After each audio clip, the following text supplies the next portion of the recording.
I saw you once, Maddie Schwartz.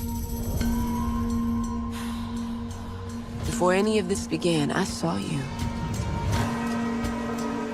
Alive. I was Cleo Johnson. But in my death, I became the lady in the lake. I can't just be someone's wife. You never wanted to do anything else. I never tried to do anything else. Did you ever wonder why? Your writing dreams ruined your life. Now you wanted those same dreams to rewrite it. But why did you need to drag my dead body into it? How did you know? Know what? Where to find her? My wife is a lot of things. There's one thing that she's not. That's foolish.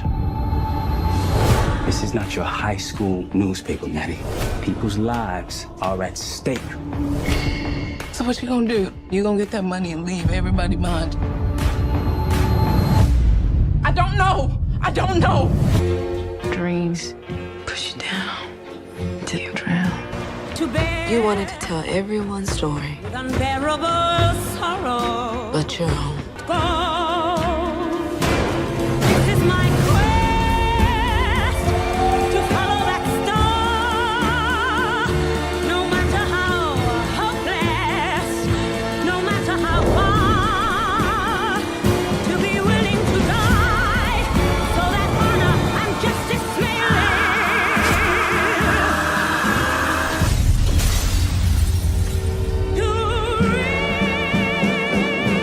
Every time someone turns up dead in that lake, it does seem to lead to you.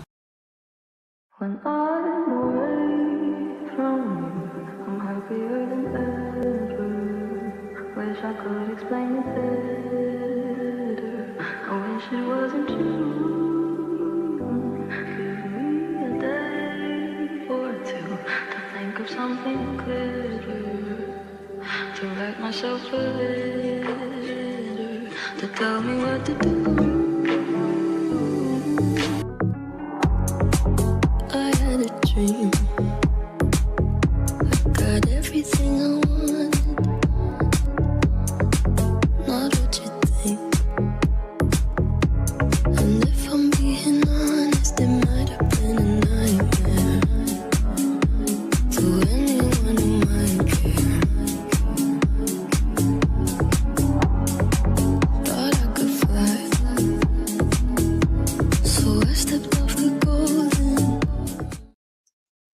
Hello, hello, hello, hello. How is everybody doing? Come on in here and leave a 4 in the chat if the last 2 minutes of the episode blew you away. Like, what?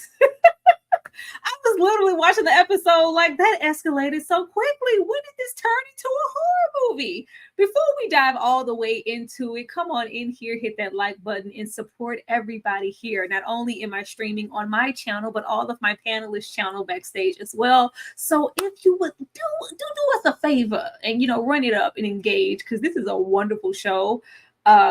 Anybody who is not watching Lady in the Lake and getting their whole life, they are absolutely missing out. And we'll want them to miss out, but not to waste any time. I'm going to bring out King Nikki TV first to hear what she thought about the episode and what she thought about that last 2 minutes. Because, baby, it got real horror movie real fast. And you know how we feel about the horror movies.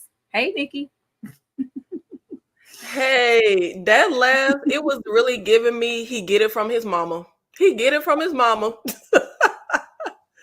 Oh boy, Stephan definitely got some of that from his mama. That was like, it was an abundance of surprising things happening in this episode that we're going to get into. But that one by far was like, whoa, I was very, very, very surprised. And I didn't think they could surprise me anymore after that funeral. And then coming from Maddie, and this is just the beginning. Oh my gosh, can't wait.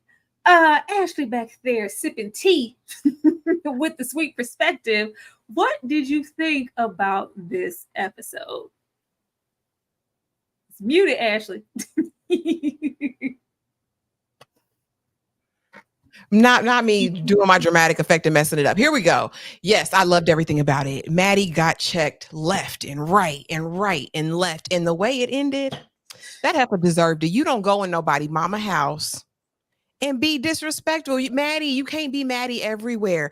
Also, PSA, stay out of black folks' business. I enjoyed this episode immensely. This was my favorite episode of the season so far. I can't wait to dive in. Oh yeah, this was definitely it was a lot happening. If it's not my favorite, it's a close second because baby, a lot was happening. Last but not least, Kate Bly in the back with the books because she is reading them. I wonder if she read all of Lady in the Lake. Kay, what did you think about this episode? I said so. So now that she's gone, Slappy want to stand on business. I said, sir, please sit down. It's too late. Oh, it's too late. We nobody even wants to listen to you at this point. It's too late, sir. And yeah, Maddie got everything that she deserved because when you play stupid games, you win stupid prizes. So congratulations. Oh my goodness. We're gonna definitely get into old Slappy standing on business because baby, you a little late to the function, ain't you? But have at it, Slappy. And anybody who is here checking in from D Movie Man's channel, he will not be joining us tonight on the panel, but you are more than welcome to support and engage with us nonetheless. Run it up. D will be here next week. But let's get into it, y'all, because standing on business. Standing on business, Slappy, down at the end. Oh, child, speaking of standing on business. We may have company. The young, naive bohemian princess. I was like, all right, you putting a lot on it. Maddie preyed on by Alan Durst's father with false hope of what could be. The classic, I'm going to leave my wife for you narrative. But wait, are you pregnant? Because we ready to deal with those type of problems. Now look at here. Don't say we ain't never told y'all nothing.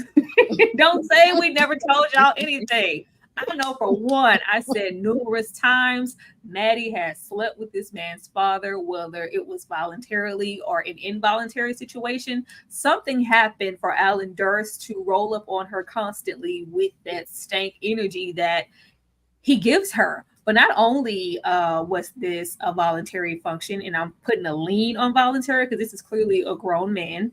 Maddie is very much so in high school. I feel like he is a predator and he saw Maddie and preyed on her and has been clearly filling her head with all these false hopes of what they can be in the future. And one day we're going to tell my son and my wife, but for now, we're just going to sneak off and get it in my office. Terrible man, terrible situation. But, it's all good until we are pregnant. We know exactly what this scenario is. Ashley, I'm going to come to you first because I know how you feel about Maddie. What did you think about this situation? I mean, it's nuanced and complex. And I will say that's what I enjoy about this show the most because you can't really take too much at face value. We definitely knew Daddy Durst was gross, Daddy Dr. Royal Pains. We knew he was trifling from the beginning, just how they interacted during that. But also in this, we are privy to Maddie's nature. Very early on, right? You've been messing with the son, the mother, right? But he's offering you something you feel as though you want, right? They were going to run away together. She was going to be this journalist and they were going to have this life together in her mind.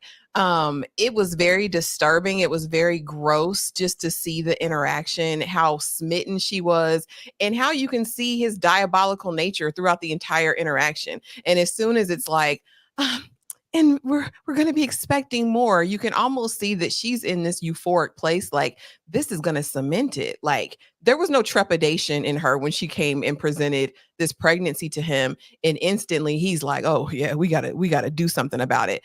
I, in the same breath, felt bad for Maddie and was pissed off at her too. You know what I mean? But no, he's definitely a predator. I felt really bad for Maddie because I feel like this experience has shaped who she's been for the rest of her days. Like Maddie in this encounter with this man, I think we'll dive into it in a later slide I have, but especially if this was her first encounter and this man is the man who she chose to give her virginity to, and this man preyed on her in that way. Like, it's just really, really terrible. And I feel like this has shaped who Maddie has become, even if it is, somebody that we don't like. Nikki, what about you? Look, I'm going to stand behind whole behavior at all times. I am not mad at Maddie, but I will say I would like to see how this got started, because it's one thing if she want to, sleep around with somebody, but it's kind of like, was said, she knows the mom, she's in a relationship with the son. Like, this is more collateral damage than needs to be done. Like, if you want to go lay around with whoever, that's perfectly fine. But why are you doing it in such a destructive way where like you're pulling other people in that will get hurt? And I will also say they only give us pieces. They keep giving us pieces. Because remember when we got the piece where he was cleaning up the blood, it was speculation that he assaulted her, but now we see it was consensual, which yes, you're a teenager, so you could get into the lines of that. But I also feel like we still ain't got the full picture. I want to know, how exactly did this start? How did he approach her or she approach him? Like, I feel like I still need more context, but we, like Ashley said, we knew he was a creeper. And I feel like more needs to be put on him than Maddie, because yeah, you cheating on your son, but he's messing around with his son's girl. Like, I kind of put more on him. Like, you made vows to your wife. Maddie ain't making no promises or vows to your wife. This is your son's relationship. Like, and you're the older person. You got a fully developed frontal lobe. Maddie doesn't at this point. I still feel like he disgusting and he a creep. And we all know Maddie gonna Maddie, but I'm gonna be with Maddie. I'm gonna be with Maddie. Definitely with Maddie in this. He's always going to be disgusting. This is a grown ass man. This is a grown ass man preying on a high school teenager. I don't care if she's a 17, 8, like, this is still a child. And I just feel like even if we don't get those shots of exactly how this transpired with Maddie and how ambitious she has been her entire life, I feel like he just told her what she wanted to hear, more so than her young son could. And it was just like, this is kind of Maddie's always searching for the better option. Kay, how did you feel about this? I knew the beef had went back years, because old boy was too mad when he seen her last episode. That the beef was there for a long time, and I'm wondering, like Nikki said, I wonder how it got started, because how did he feel? Like, what was the collateral damage when all of this came to the light? I'm also curious to know, has she realized that she's kind of got an arrested development here? She hasn't progressed since then. This is Maddie right now, is still Maddie that we're seeing today. Yes. Going after relationships that's not benefiting her, chasing the wrong types of people, worried about chasing this career that is just never going to be what she's seeing it is, trying to get external validation. Like, she hasn't grown from this at all. And it's sad. I felt, it takes a lot for me to feel bad for Maddie. I felt bad, absolutely bad for Maddie here. And I want to know what happened to this husband, to this father, trash individual.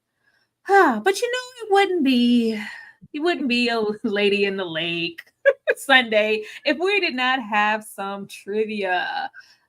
Kay, I'm gonna come to you first. This is a very easy one. Okay, I know how you can get with these questions on Sundays. Kay, how old is Milton's new girlfriend? A, 21, B, 28, C, 25, or D, 23? 25, and that is a little strange for him too. What is her with all these weird men? Let's see if Kay's right. And she got it. I knew you would, Kay. I never doubted you for a second. Where's the applause at? Ashley, I know you got some applause going on. I need a clap. Always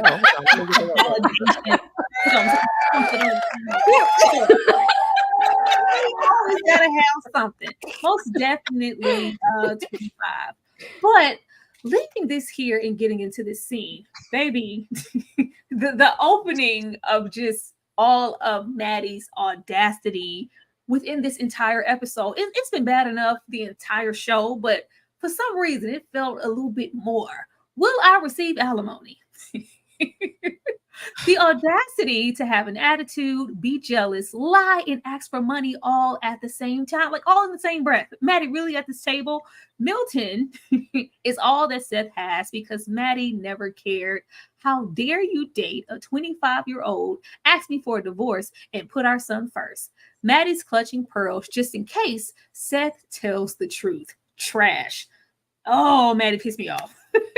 Maddie pissed me off. Like, first of all, I'm meeting you here on your terms, and rightfully so. You left, abandoning the family, your son. You trying to get him to what they call a Negro town, Negroville. You trying to get him to come on down here with the blacks. He's not interested. He's falling by the wayside. Of course, Milton just feels like it's because she's left, and we all know Seth has a whole lot of other stuff going on, secrets that he's keeping from his father. He's trying to hold on to in spite of this entire situation.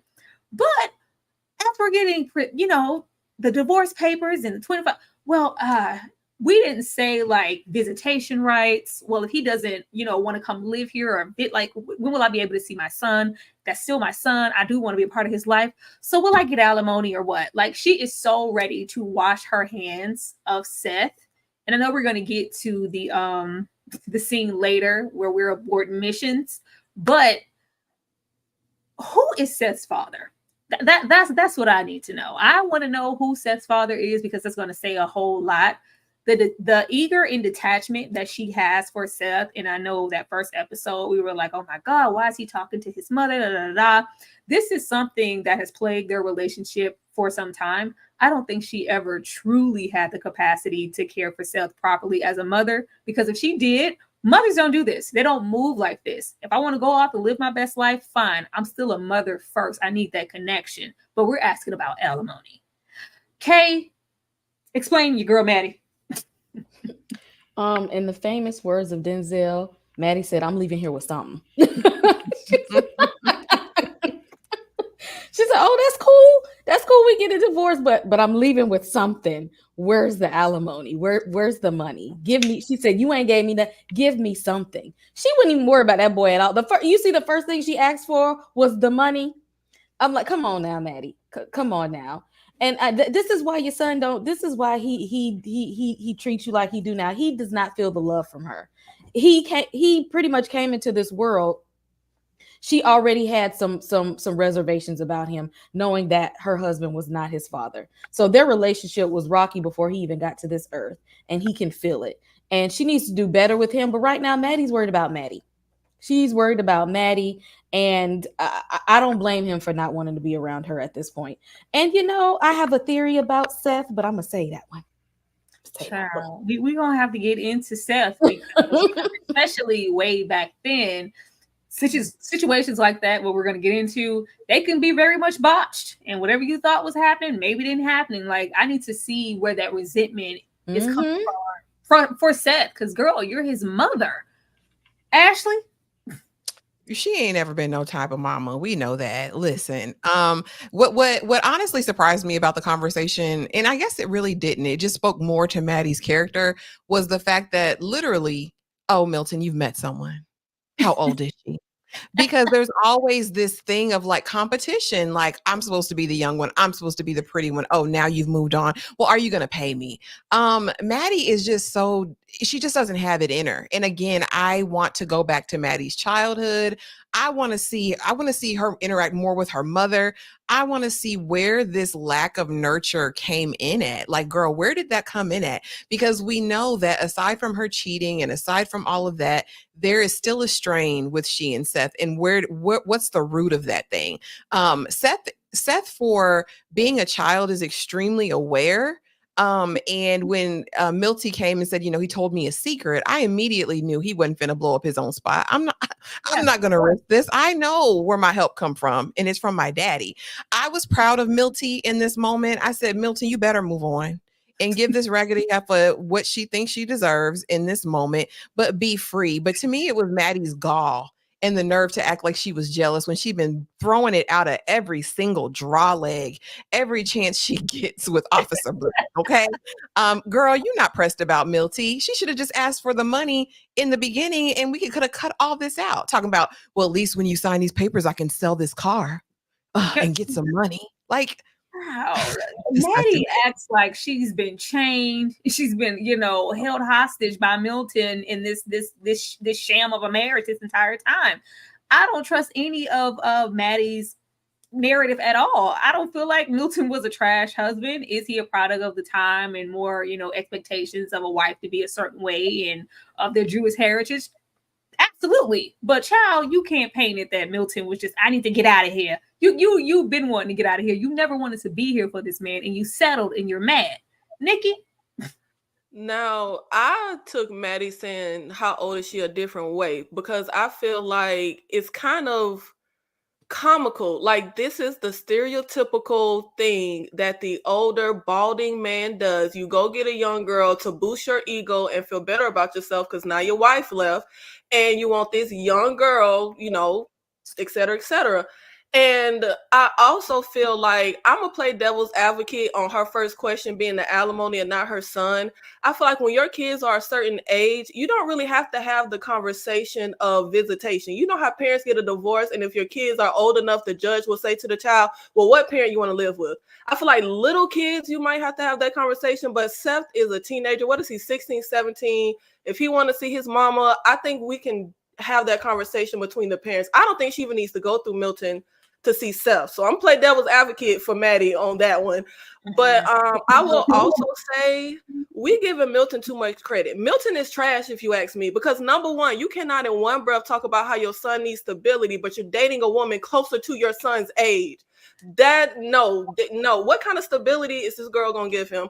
Second of all, just because your wife leaves you, that doesn't mean you turn into F her. No, if he claimed to love this woman, wants to be in a relationship with her, you should care about her well-being to some extent, not just F you. And he did say, well, I'm going to do right by you. But he had quite the attitude when she asked him for money when she first left. Like, this woman has not had a job since she was working on a high school newspaper. She has been a housewife. How is she supposed to take care of herself? Yes, she left you, but you rather her stay and like she moved on. She didn't want to be with you anymore. So I feel like Milton trash. I'm not going to give Milton a lot of credit because even though somebody do wrong, I think he should still do right. It doesn't matter what Maddie did. And Maddie ain't do nothing really terrible. She left the marriage. That's it. Like, she left the marriage. How terrible is that? I left. She did do something terrible. She had him in a marriage and that ain't even his son. I gotta change the format, baby. You do what you gotta do, Milton. You do what you gotta do. What you're not gonna do is wake up. First of all, we wanted to be found out. We never wanted to be with this man. That's why we left our little funky diary out for everybody to find.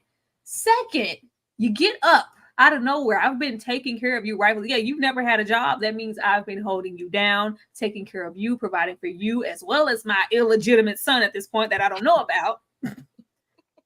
I don't put it like you've been seething and unhappy within our marriage and with me. I have no clue about this, baby. I'm shocked. You've been complacent and uncomfortable. It was up to you to leave and do whatever. You settled and now you're mad. But since you're upset and you want to go off, leave, go to the bottoms, go work for the Baltimore Star and whatnot, you want me to still subsidize your lifestyle all the way off over there? Before this divorce even happened, she was asking for, I need money. I need money. Like, excuse me? Absolutely. You want me to give you money to go live at the bottoms and freak on a black man whenever you're not working at the Baltimore Star? Absolutely not. Absolutely. Absolutely not. Because he's not just holding her down because he makes the money. I'm looking at it as he was likely financially abusive. I got the money. You got to ask me for every little thing that you need because I make the money. Look. How you gonna put that on Milton? Because he's a breadwinner and it's the 60s.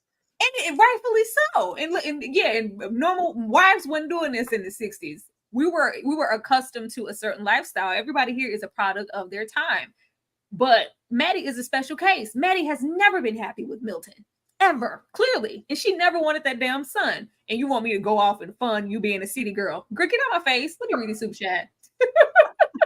Thank you so much, LeBron's Unicorn, for the $10. Hey y'all, we definitely appreciate it. On that note, y'all, we're gonna have to go to a commercial break because I need y'all to understand when, where, and how y'all can support us, because it's not all that hard wanting us to deal with pay for Maddie lifestyle. Ain't nobody been doing that. We'll be right back. Will I get alimony? Am I supposed to get a lawyer now, or should I just get on my knees and beg you? Just fight for my 45, don't get out of line. Yeah. Ooh, pick a side. Only double lines we cross is dollar signs. Yeah. Hold up, wait. I hear you just got paid, making rage energy. She more cake on more Central Pay. Be waving the room, the crowd gon' move. Look around, everybody on mute. Look around, it's me and my group. You was on stop mode, that phone's post on Facebook, no post, chat too much, bro, dip on load. That's that Kodak energy. Wow, thank you. Do know that you can support us by hitting that like button, sharing this live, sending a super thanks later after the fact, and also sending a super chat right now.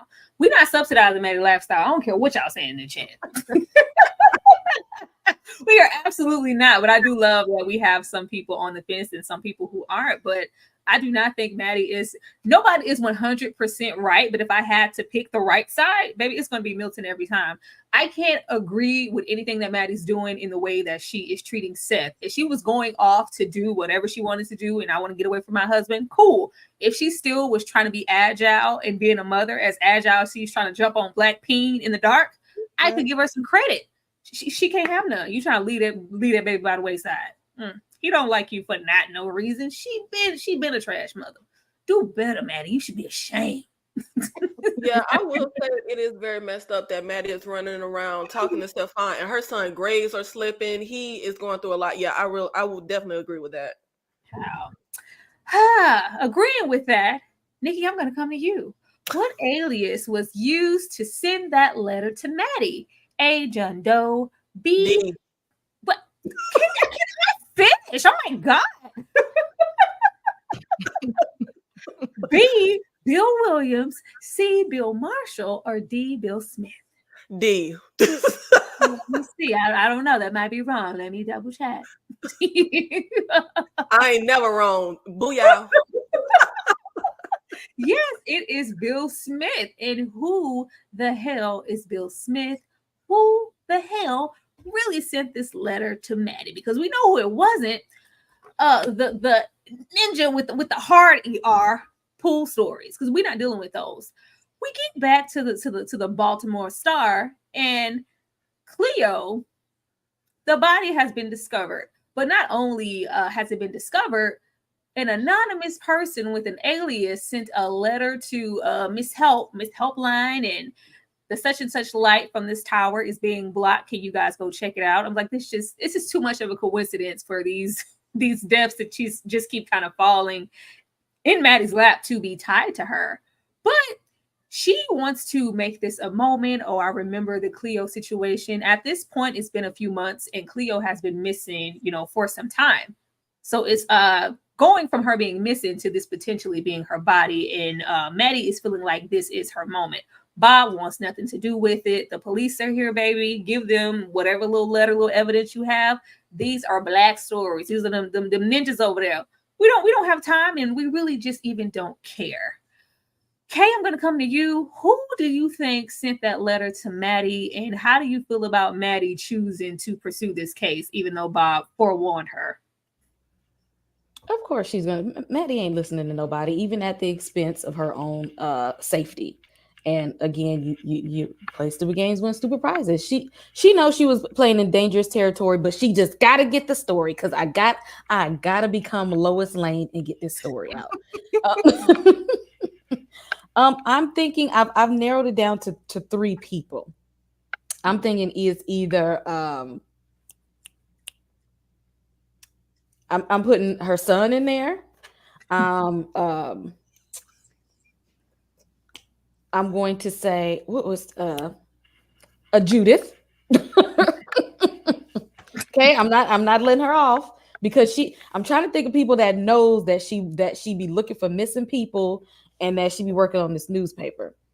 And I'm also going to throw in maybe one of Cleo's children, perhaps. What? Them babies ain't sent no letter, Kay. Because maybe they wanted. They might. We don't know. Especially that oldest son. Child, somebody sent that strategically for Maddie to be tied to this and know that that body was in there. Somebody was trying to be discovered. Ashley, how did you feel about this situation? These hard arse pool stories, and who do you think sent that letter to Maddie? Yeah, this is all typical behavior. And I just want to give a shout out to Maddie's bringing the bagels and the booty and not having an issue with it. We gonna get on. Okay. Yeah, because I was like, really, girl? Really, girl? But as far as Bob, this is typical. This was standard. He said, go on over to the Afro. That's who covers this, Maddie. We're the star. We're not getting into this. This is not your time to shine. Because Maddie's still trying to get into the office with the big boss, right? Because she wants to put her feminine wiles on him. She wants to bend down and tie his shoe and make him a bundt cake is what she wants to do. Because whatever she can do to curry favor to be that girl, that's who she wants to be. As far as this letter is concerned, this really matches the true story of what happened to this woman in Baltimore.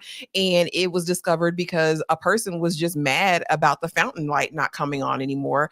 And they made a request for the people to come out. I don't think that there's anything necessarily nefarious about the letter. But if I had to guess, if I'm playing just to play along,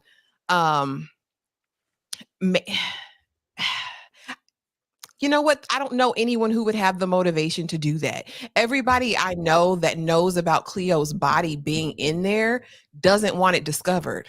You know what I mean? So I'm not going to venture a guess because I think that's innocuous at this point. I don't know if there's going to be any true tea that comes out with this letter. So I'm gonna say Reggie just for the purpose of the video, but then no, that's what I'm gonna say. Nikki, what about you? Yeah, I agree with Ashley. I don't think there's any way for her son, whether it's Cleo's son or Maddie's son, I don't think it's any way for them to know anything about a body being out there. Of course, Reggie wants to cover his tracks. He don't want anything to lead back to him. So anyone who would know, I truly don't think anyone would want to draw attention. So I think it's just maybe close to the real life story, like Ashley said. Someone literally just saw the lights were out and just, hey, come check the lights.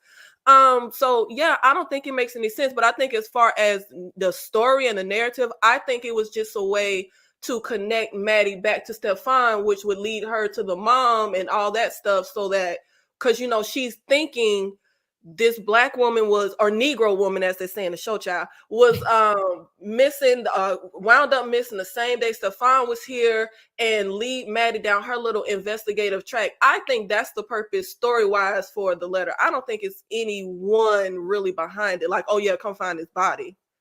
I don't know. Everything here, thus far has been really strategic, especially with Maddie and all of these coincidences that have been happening to tie her. Every time a body ends up in that lake, conveniently is tied to you. I really feel like it was with purpose, but I don't know who would do it. It's like, I don't know. A part of me was saying, like, what could it have been Reggie? Is Reggie trying to blow up, the spot and, get away from his situation? Or was it Officer Platt? I don't know. Ooh, maybe Cleo sent it. If we got to make a guess, maybe it was Cleo. Yeah, it could. Everything. I'm just waiting because I know the finale is going to be real juicy, and I'm just waiting for the moment for all of our mouths to be open. Like everything we thought it wasn't even that this whole time. It was wrong. We were wrong this whole time. I live to be wrong, and I love to be surprised. If it is that, I just want to know, because this had to be something on purpose. Of all people, it just ended up here. Edna's Reed in Maddie's office dues. How long has Maddie been objectified and preyed on as a woman? Baby, first of all, I was all here for Miss Edna. Edna, more screen time for Edna. More screen time for Edna. First of all, looking at her up and down, like, baby, because if you feel like this is going to give you a step up in this office, or if this is your route of getting a step up, I'm not trying to associate with you. And I'm definitely not trying to give you the time of day coming. I'm on the toilet trying to catch a breath, catch a break, and smoke my cigarette in peace. And you want to come over here with your conundrum and your decision. Girls, you don't leave me the hell alone. Leave me the hell alone, girl. I'm on the toilet. Can you not see I don't want to be bothered? I was here for Edna in the Reed. But I was not here for multiple shots. I think it happened 3 times in this episode of Maddie bringing in bagels and buns and getting smacked, rightfully so, and just being okay with it. I should have known this was maybe a possibility when she got on the knees to tie Bob's shoes, but I was like, Maddie, if you don't, why? I was just only thinking, you know, how I was kind of sort of feeling sorry for Maddie at the beginning of this episode. Like, this has really shaped what you feel like you have to subject yourself to get ahead, or like, do you have no, like, girl, stand up. Maddie was not standing up at all. And when she was getting her ass smacked. Nikki?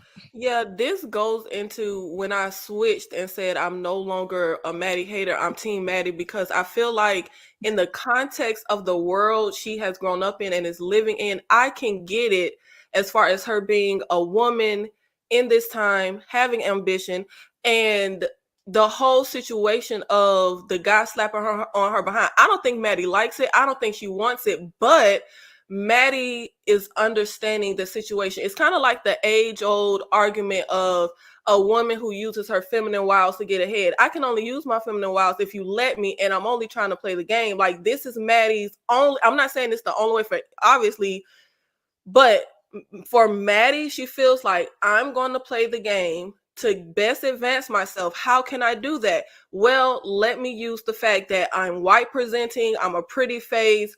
So if I make ruckus, if I'm not just a pleasant, docile woman, that's not going to get me where I want to be. I feel like it ties into her being manipulative when she's dealing with people, even if she's dealing with them trying to get a story, or if she's just dealing with them in life trying to just get whatever her end goal is. I think Maddie is just a product of her time, and she has adapted to being a certain way in order to get what she wants. But I agree, we need more Edna, because Edna said, baby, I'm finna give you 3 life lessons in 3 minutes. Don't you see I'm in here trying to give me some props? I love Edna for that. But I really do, like, Maddie is a lot of negative things, obviously. But I feel like I feel bad for Maddie. I feel bad for the time period she is in. I feel like it's a lot easier. If I walk in my job and a man slaps me on my behind, I have a lot more power in 2024 than a woman would back in the 60s. I can't feel bad for Maddie in that light, because even though a lot of women are the product of their time, especially now, there are women like a Cleo or somebody like an Edna, or a lot of the women that we've met that don't want to succumb to certain things to get ahead or are trying to do their best. Maddie didn't even try to step out and take a route of morale to get ahead. She's been trying to use, been trying to, you know, submit and be, you know, just trying to play that role. It's like, it's my money and I need it now. She wants everything to happen so quickly. It's like, what else are you willing to subject yourself to? Whatever she has to. And that's disgusting. I want Maddie to have some morals. She can't. No, it's too late. Lord. Ashley.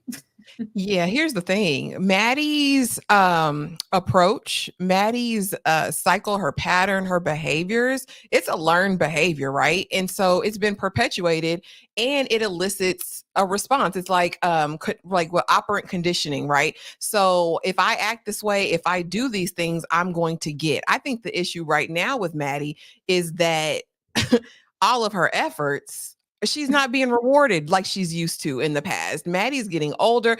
I think Maddie is dealing with some internal struggles as well. Again, this scene in the newsroom very much gave Mad Men to me, and how you saw the women operate in that space. Some took ownership of it and dominated, right? Came up through the ranks. Some of them were just used kind of playthings. I think right now we're seeing her as a used kind of plaything. But Maddie's on a mission. She don't seem pressed. I don't know if it's because she's so conditioned to this type of treatment that it's fine with her, or what it is, but it was just really gross. I was like, girl, and you see Edna in the background, like, little girl, stand up. We know this is her elder. I was really kind of shocked at Maddie's approach to her. Like, can you help me with this? And she's looking at you like, girl, I see you. I already saw who you were. Because I could take it because I get it's the 60s, right? But I also get that some women who carried themselves a certain way weren't subject to that, and that she still did have a right to say no, being that she did have privilege, right?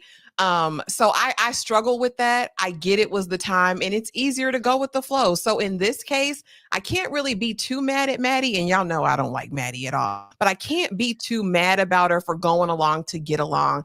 Yes, we need way more Miss Edna. I loved her. She's an old school fool. She not playing them games. I can, because you got out of them handcuffs of Milton, acting like you were so downtrodden and suppressed. I would never be subservient to a man again. I'm trying to go out and live my best life and be a journalist. What's happening right now? You got I wait for Milton to be suppressed by the payoff though, Tyra. We know it's all she's given something to get something. It's reciprocity here. It's not just for the sake of getting tapped on. She got to stand up. She set the standard in this office when she got on them knees and tied them shoes. Okay.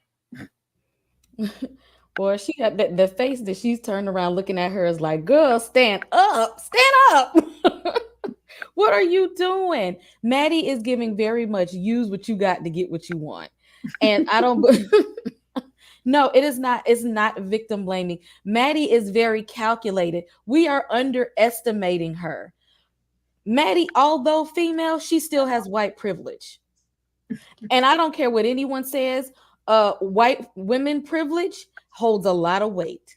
That is the same white women privilege that got a lot of black men hanged. That it got a lot of black women beat. It got a lot of biracial children tortured. So I don't give her no kind of pass for what she's doing. She is very intelligent. She's very calculated. She knows exactly what she's doing. Look how far she's come. Look what she's getting exactly what she thought she was going to get. She's trying to make a name for herself. She's trying to get that external validation. Girl, your name is not Lois Lane. Please have several seats. And she's looking at you and telling you to sit down somewhere. Child, on that note, we're going to go to break. But I will say that the way that Maddie decided to conduct herself, we saw how Maddie conducts herself and the energy she presents when her gaslighting or her feminine wiles doesn't get her what she wants. She resorts to the lowest common denominator. That is not a victim. I have established all the way in, I think, episode 1 that every single man in this show walking is pretty much a creep. Everybody, there isn't, really one good man in sight. So, but yeah, she's getting her just desserts. We'll be right back.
Gonna be a hot episode the way Maddie was showing. I knew it. I could feel it.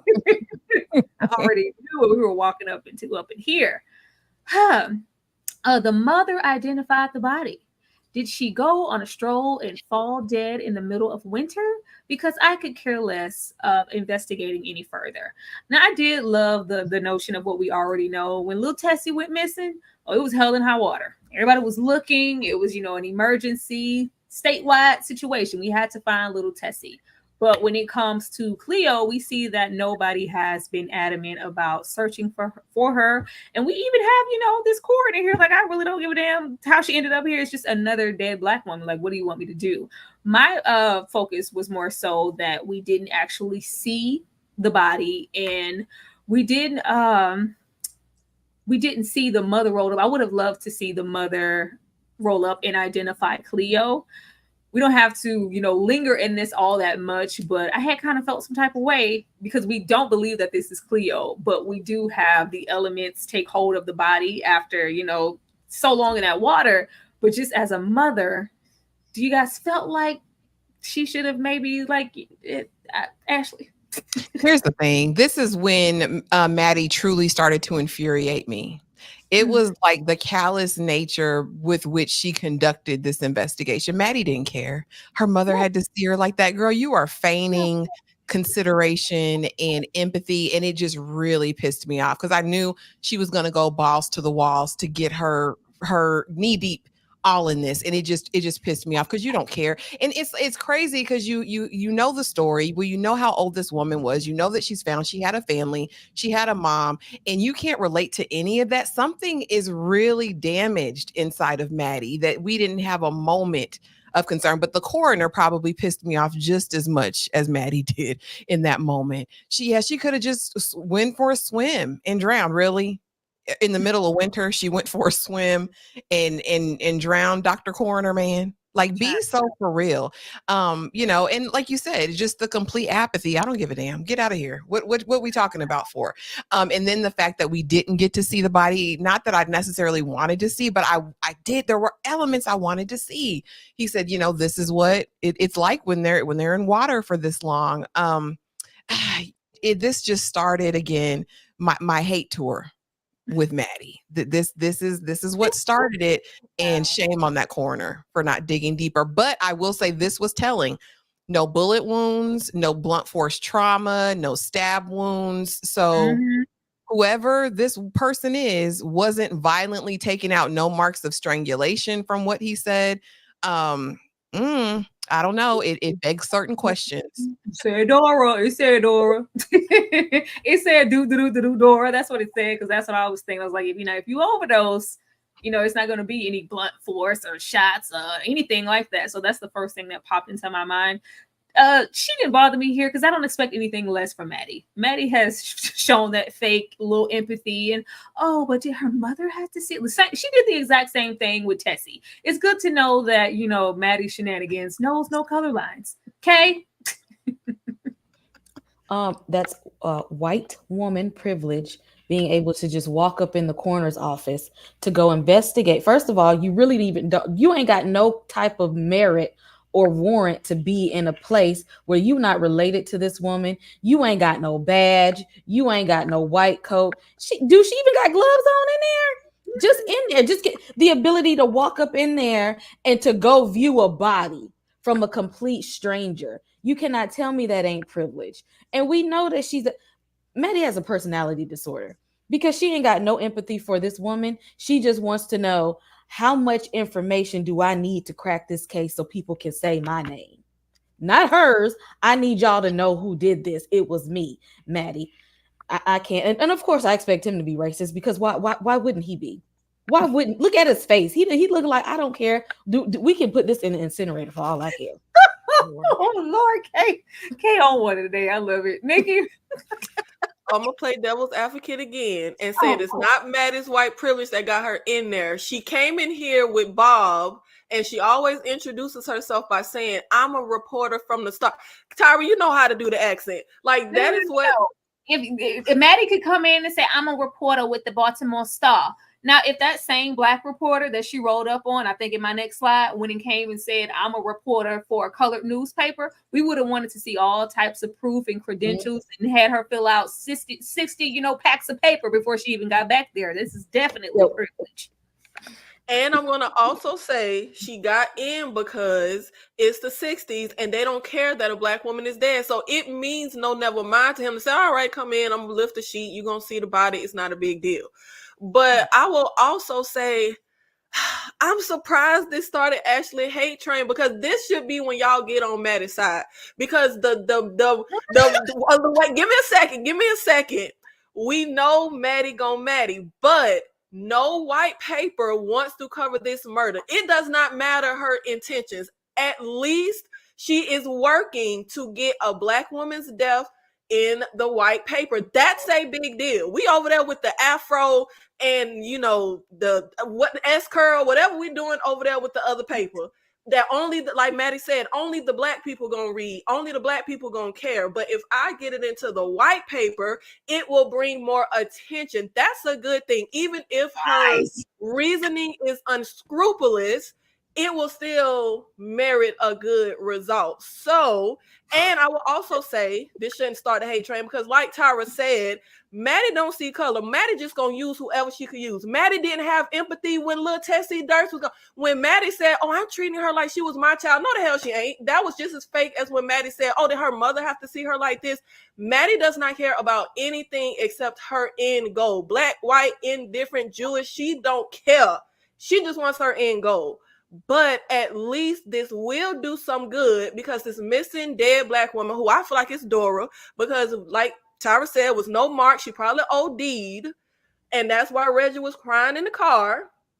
At least the Black woman's death and being missing will get some coverage. So I'm gonna play devil's advocate and say, look, at least the dead Black woman gonna get some coverage in the white paper. Okay. See, we let you cook and the food is still undone. I spent a lot of this episode with Maddie in her journalistic integrity. She's moving because I think in one of the slides I called Maddie an ambulance chaser. But most reporters are, we're going out of our way and whatever to get the story, but we don't know them.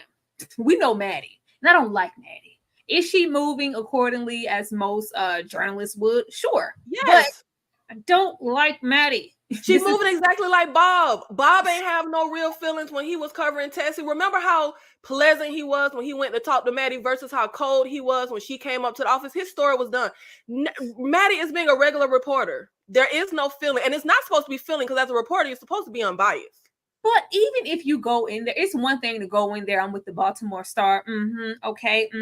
It's the performance of it all for other people, for her to appear a certain way. Her mother had to see her like this. We don't need that for you to come in here to view the body. You can come in here and take your notes and view the body and go on your way. You don't have to try to appeal to this filthy coroner's better name. Oh, like who are you being a damsel for? Relax. She get on my nerve. She get on my nerves. Bob gonna be Bob, but I know Bob ain't coming here and bat his eyelashes. And the Black mother had to see her. Like, Bob don't give a damn. Where you don't have to.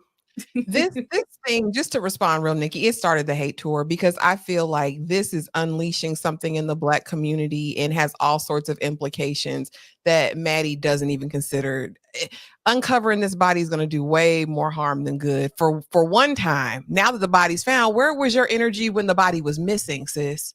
If it's all that, we got the body now, what good is it going to do ruffling all these feathers that you're not going to have to even deal with? Matt, yeah, it started the hate train. I stand on that. I hate Maddie down. So you don't want justice for whoever dead body that is? We need to get justice for whoever dead body that is. Whoever is dead, whether the culprit is Black, you need to pay for your crime. The humbling of a self-serving gaslighter. Was here for all of the humbling of Maddie in this episode. First, Edna made me laugh out loud in their bathroom. Then we get here because, like Maddie, her and all her journalistic integrity, and, you want to be a reporter so bad and get your name in there. Do the work. Do the work. You have all this access, openings and spaces that we could never.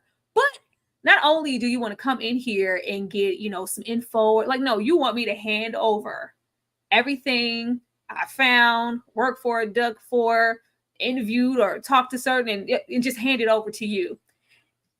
You want to come in here as a reporter and ask for that? Fine. Ask for it as a reporter. When we get into kind of, I don't see color, I'm living in the bottoms, like that performative stuff, that's what pisses me off with Maddie. Stephan,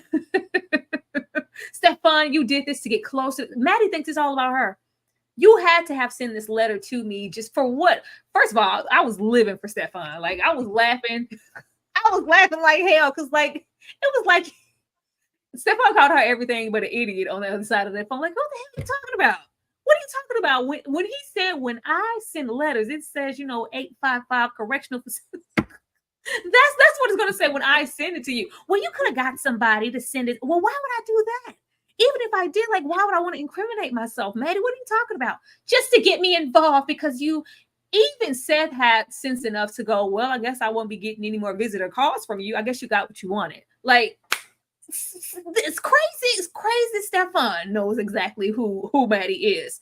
But I was here for the reporter not just wanting to hand over information. Girl, here are some newspaper articles, the same ones I went through to trace steps and connect dots. You go and do that. Don't come in here acting like you are for the people, because we know you aren't. Okay? I'm glad he tried to set her straight there, because she just thinks she knows everything. Like, no, you don't. She is just trying to give off this impression that she is just all knowing, that y'all done just y'all been pushing me to the side, and y'all that I'm the underdog. She trying to make it seem like she's an underdog, and y'all need to respect me in this industry a little bit more than what y'all do. But you wrong though, Maddie.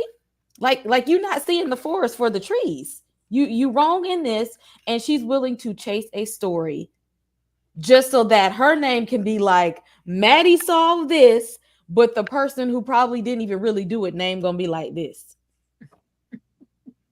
Yeah, Maddie rolling up here like, I was happy in that when we saw the trailer and Maddie has everything spread out, and I was like, oh, somebody forced you to do that also.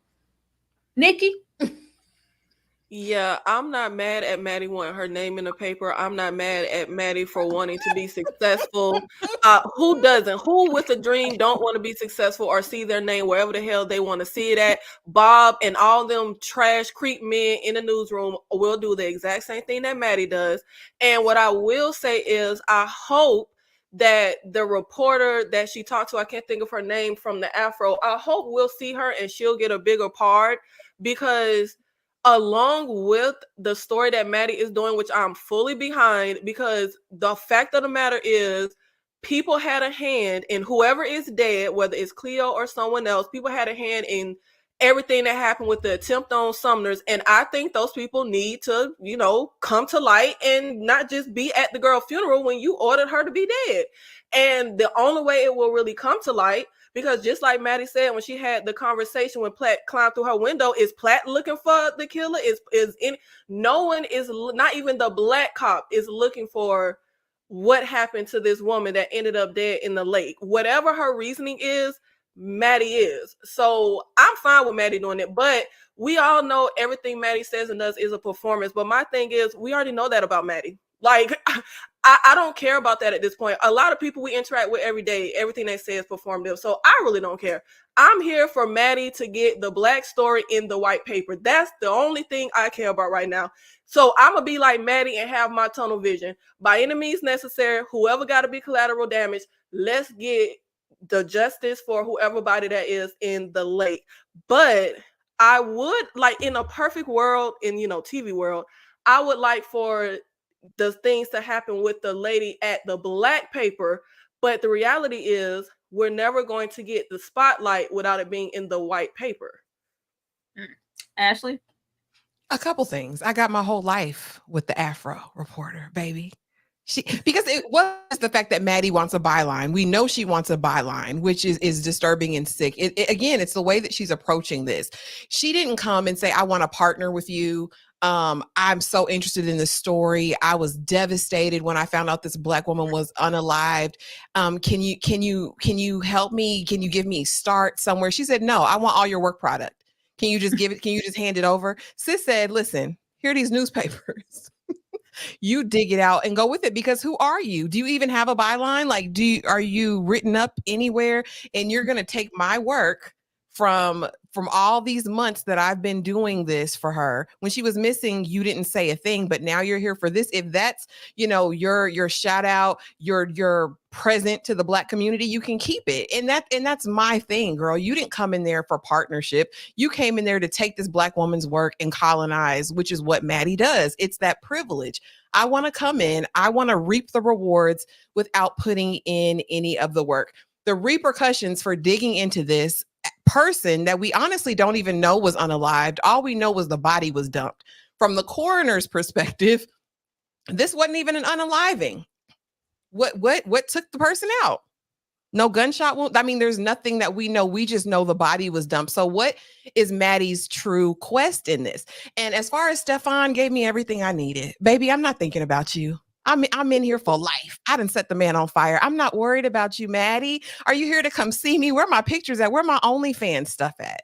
That's where Stephan is thinking about. He don't give a darn about Maddie. He said, why would I lead you to a body if I did it? Because she don't call and ask nothing. Stephan, why did you do that? It was all about me, wasn't it? Girl, sit down. Shut up. And I loved it. And this was my favorite part. My favorite part. Y'all want to know? When she said, show her to the door, and the men turned around in the chair. It's over there, girl. Stand up. I said, yeah, get out these people paper. I loved it. This was the start. This was the start of the good stuff. My head, I cannot with you. Oh Lord. Say, well, my OnlyFans stuff at Maddie, girl. I've been up in here, lonely. You ain't trying to come see a player. You got what you wanted. The fact that he knows that she's a user is sending me. I'm gonna come. Ashley, I'm gonna come to you. Yeah. What did Slappy call Reggie at Cleo's funeral? A house. Hey, and he said it like this. He said, you must have really arrived, man. You got your own personal house, Negro. I said, well, Slappy, use your words, sir. I was here for it. I loved it. Hey, final answer. Let me see if that's right. It is multiple choice.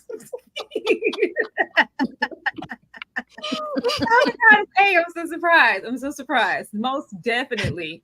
Let's get into Slappy showing the hell out down at the funeral. Because what? This is the last thing I expected this episode. Baby, the stunts and shows at Cleo's funeral. Slappy's too little too late, but it's entertaining as hell, spreading the blame around. Okay. First of all, get into Officer Platt and Maddie. Maddie, we already know what Maddie's here for with her notebook in tow. Baby, the way she tried to roll up on Officer Platt, it's like, white woman, I am with the blacks. If you don't get your hands away from me, girl, I'm with the blacks. It is black people around. I do not know you. Don't even. Hello, ma'am. Like, yes, can I help you? The fact Maddie rolled up, well, I didn't think, us meeting out in public, this would be the first thing. Girl, we just a little ounce of respect. I don't know why. I know she don't have none, but still, damn, Maddie. The way Slappy stood up, it was giving, y'all know in Temptations when Paul want to sing for Mama Rose, like, y'all ain't gonna let me sing for Mama Rose. Y'all not gonna let me sit up here on the front row with my family. Now, granted, Slappy wants to roll up with all the wisdom in the world after Cleo's dead. Really? The fact that she is dead and you have all these revelations means that you knew this the whole time and chose to not act. Didn't do anything, but now it's everybody else's fault as to why your wife is dead. Now, there is most definitely blame to be had everywhere, but Slappy, you are too late. Where was your presence as a man, as a husband, and as a father before she got stretched out in this casket? Child, Cleo's mother up there. Cleo's mother up there. Get out. Get him away from me. You done shook hands with everybody who has something to do with her dying. What the hell are you talking about? You heard about me? Child, when he rolled up on Mr. Gordon, who got the audacity to roll up at the funeral. We already know what it is with Mr. Gordon and Reggie hopping up. Oh, you must be nice. He big time when you have a whole house ninja sticking up for you. When Officer Platt came over there and said, oh, now you know my name. My name ain't mean nothing when it was attached to my wife and it was alive and you was pushing up on her every night at the bar. Once again, you knew all of these things, Slappy, and you didn't give a damn. You didn't give a damn. It's too late to be giving a damn. Poor little Teddy in the back got to stand up like, don't do this. Don't do this at my mama's funeral. Oh, somebody get the baby. Somebody hug Lionel. It's too much happening. Nikki, were you here for Slappy standing up at the funeral? Yeah, I haven't liked Slappy from day one, and I still don't like him because why are your kids with their grandma and you still ain't raising your damn kids? I told you. How can you say you ain't letting me sit? How can anybody let you when it comes to your kids? Like, I'd be damned if anybody let me with they're my kids. But my favorite part was when he said to the mom, about shaking hands with everybody that had a part in her daughter's death. I cannot. That's why I'm kind of feeling like I don't care who has to uncover the story, because it's a lot of people that had a hand in what happened to Cleo, whether she's alive or not. They still, even if she's alive, they still disrupted her life, got her life in danger, and she had to flee, however it turns out. But also, I'm not giving Slappy no props at all, period, point blank. He been a deadbeat. He's still a deadbeat. Don't care more in my death than you did when I was alive, because I might have still been alive if I could have trusted you enough to even come to you with what was going on. Or if your black ass would have just had a damn job and I wouldn't have had to go try and, get in deeper with Shell, and which caused the ripple effect of every single thing that happened. Oh God, Slappy frustrates me so bad. Just the epitome of a deadbeat. And yeah, I liked him calling out everybody, but I can't give you no props. I really can't. It's too late. Ashley? Yeah. Another scene where we further are going on this hate tour with Maddie, because you go to this funeral, you done seen this woman's children. You done seen her mama up there looking like Coretta. Y'all saw that imagery, right? With the veil and everything. You see everybody here mourning the loss. And all you can think of is Officer Black's D. That's all you can think about in this whole moment. And then the only time she showed emotion in her face. You liked her? Oh, huh? I said, when he's like, you liked her? You were interested in somebody else before me, but I'm Maddie. Exactly. You liked Cleo. Like, that's when your face changed, Maddie. That's when you felt something disturbing. As far as Slappy, we knew he wasn't gonna have them kids. I knew Granny wasn't gonna let him have them kids. I knew he wasn't gonna stand up and take them kids. And the fact that, again, we're seeing Teddy be put in a grown-up situation where he's got to cause peace to happen, right? Like, why do you have to check your own daddy at your mama funeral? Can he grieve? Can he be a child in this moment, Slappy?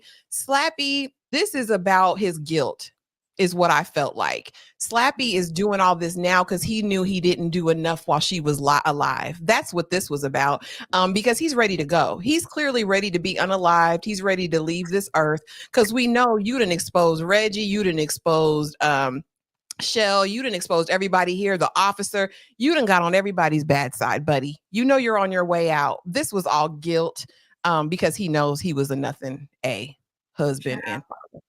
Speaking of Teddy, because I was looking at Teddy and I was looking at Lionel, and I know Teddy is the oldest. Teddy wasn't really, and everybody grieves differently. Teddy wasn't really showing any emotion. And I was thinking, at what extent did Cleo stop at, I'm going to tell you something, and you can't tell daddy, you can't tell this person, you have to keep it between you and I. If this is not Cleo, does anybody think that she told Teddy, this is the plan, this is what I'm doing? Whatever happens, that's not me, and I'll come back for you. No? That would be a lot to lay on a child, but everything she did was a lot to lay on a child. So yeah. I wouldn't put it past Cleo to have told him that, but then again, that wouldn't be smart. I mean, you really can't trust a child with much info at all. They're gonna be quick to run their mouth. But she trusted him thus far with the whole bet and all of that. I don't know. Maybe she could have. And then again, maybe he's just not showing emotion because, as we all know, he's been in that man of the house role for a while. So maybe he just feels like he needs to be strong for his little brother. He needs to be strong for his grandma. So that could be why he's not really showing much emotion. But if I could also interject, when Ashley, you said how Maddie is at this funeral, see people grieving, but she only cares about, do y'all think any other reporter that covers a death actually cares about the person, or do they just care about the story? I think Maddie is conducting herself just like a reporter. Bob doesn't care about the people he report on. He's just reporting on the story. I think anyone that's human, if you're seeing, like, I've been to funerals where I didn't know the person who passed and I shed real tears because that's somebody experiencing a loss, right? I don't know. I just think that's a call to humanity. I don't think it's about being a reporter or not. I would think you'd be solemn, even if you don't shed a tear, that's fine. But I think you would hold yourself with dignity and restraint in that moment and focus on the thing. I mean, some people maybe, again, I think Maddie has a deficiency. I don't think she's connected with human emotion like that. Anybody, I think, would have an ounce of compassion or empathy in that moment. I don't think Bob would. I get what you're saying, Nikki. I get what you're saying about the lack of compassion, because like I said, there were multiple moments in this show where I was like, well, I can't be mad at Maddie here because she's conducting herself as any reporter would. But it's one thing to come in with your notepad and sit in the back and report. It's another to be asking somebody about their deed. Like, you can see Officer Patty. He gonna come through the window later, girl. Relax. Sit down. Kay, were you here for Slappy? I'm Slappy now. There's a whole relationship. When was you standing on business this whole time? And you pick the day when her parents, the children, her bosses, and you know she had like 8 jobs. So the bosses, the co-workers there, the town the gang members is all there. You wait till everybody is there and say, well, since ain't nobody coming to my comedy shows, let me show y'all what I got working with right now. And Maddie is right now sitting in the audience at a Tyler Perry play, watching him put on a show in front of everybody. She is watching the show, and the only thing going on her mind right now is, wow, he like black girls too. I thought it was just a white woman thing. Like, it's just so he like black women too. I ain't even know. I learned something new coming here. Like, man, seen a woman before he ever laid his eyes on me. It's just too much to take, too much to bear down here at the funeral. I'm supposed like he was blind before she came into his life. Like he was just completely blind, and then it's just too much for me to handle. I thought I was the end all to be all. You know what? She need to be going after Slappy at this point. Maybe they just need to get together because something is wrong with both of them. Both of them are too late in their assessment of what's going on in life. Y'all just need to go ahead and be together and get out really everybody.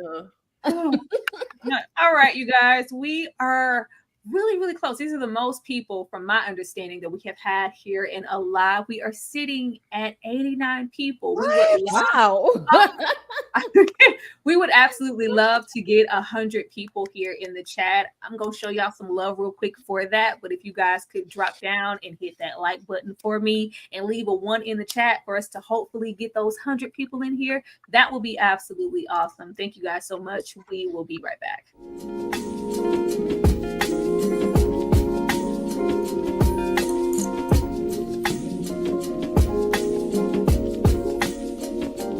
Ruling the way that I move, I breathe your air, only can rescue me. This is my prayer.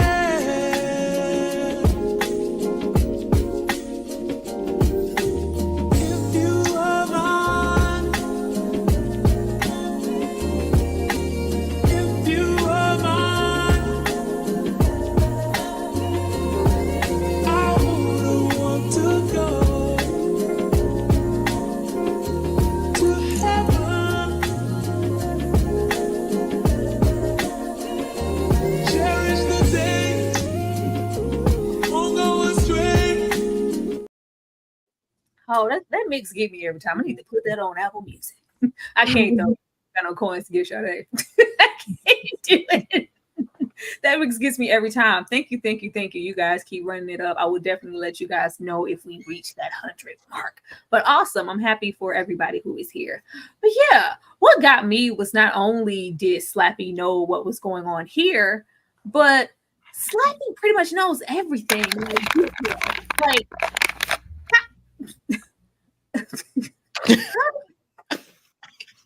how does Slappy have all this like knowing everything? Loose lips sink ships, and Lucille's bump and curl is in full effect. Lucille got her cut. that mouse, she got her cut, and she has her beauty shop. Of course, Maddie is going over there just trying to like Maddie, did you do a better job being inconspicuous? Girl, you rubbing your hands all across the counter and touching act normal. But Nick, I want to come to you. How did you feel about Slappy having like very detailed information? Because it wasn't just like, oh, I know this is exactly what happened. Cleo wouldn't have done that. She wouldn't have played that number. You see that lady over there with that news shop? She had it in like I was like, how does he know that much detail? Nikki? Yeah, I don't think it would be hard because he's one of the people that also plays numbers. I don't think it's hard to know who wins, who loses, who has debts. And especially if she won big and suddenly has a shop, I don't think that's hard information to kind of put 2 and 2 together. And Cleo was the one who didn't like the son doing that stuff. The dad pretty much knew about it. So I think it makes sense that he would know who his son, goes to and who wins. But it just annoys me that up until now, his brain has been shut off. And now all of a sudden, it's turned on and he putting 2 and 2 together. But my thing is, what are you doing about it other than putting a target on your own back? Like, what are you actually doing about all the people that you suspect / know were involved in your wife's death? I don't know, death, because we don't know yet. But I am trying to figure out, should I be mad at Lucille? What exactly does she know? Cleo came to her, said, play this number, get this money, open your shop. And she did all of the above, which is fine. But I guess I'm trying to figure out what exactly she knows and what has been put together. Because if Slappy can put it together, I'm pretty sure that automatically Reggie would know, hey, I gave Cleo this number and this person won the number. How much does this person know? Like, I'm just curious. Did we go to Lucille and say anything? I'm just trying to figure out what Lucille knows, because she did seem a little when Maddie is in there trying to talk to her. Of course, I don't want people to know I knew about this number, but it just felt like she was kind of hiding a little something, but I couldn't tell. I'm trying to figure out, hopefully we'll get some more with Lucille and her involvement, if it's only the involvement of what we saw when she made the deal with Cleo, or is it something deeper? Because of course all roads lead back to Reggie. He know about the stuff being rigged and gave Cleo the number, and this is the person that won. And if we're trying to close ties so stuff doesn't lead back, did we go approach Lucille? Ashley, were you here for Juanita's bumping curl? My good sis made a promise. Y'all remember when Cleo went to go see about her and she said, the only price, baby, is your secrecy. She said, for $6,000, I won't say a word. And my good sis is standing on big business. She said, everything the lady told me came to pass. I got my 6 bands. My beauty shop will be open in 2 weeks. Maddie, get out and I'll see you next time. You want some curls? I'll hit you with the curl next time. But again, at this moment, I liked kind of the confrontation and the back and forth with her, because beauty shop lady is like, Maddie, why was you even there at the funeral? You doing a write-up for Miss Cleo? Because we got good sense. And I think Mel Lee said it in the chat, the whole community knows, right? And I think that's the part that Maddie might be missing or just doesn't care about, is that all of the Black folks in Baltimore in this time are connected, and Shell is their unofficial governor, right? And so I'm not going to do anything to get on the wrong side. I'm not going to do anything to bring to this started the whole snitches get stitches thing, right? If I say anything about Shell, he gonna come get my kids. We already know his nature. And it's just so much damage that could be caused if this gets out. I'm just honestly surprised that, would you say Juanita's bump and curl, Lucille's bump and curl? I'm surprised she's still living, because this was Shell's bet. And I'm also surprised Reggie's living, because who else had that number? You know what I mean?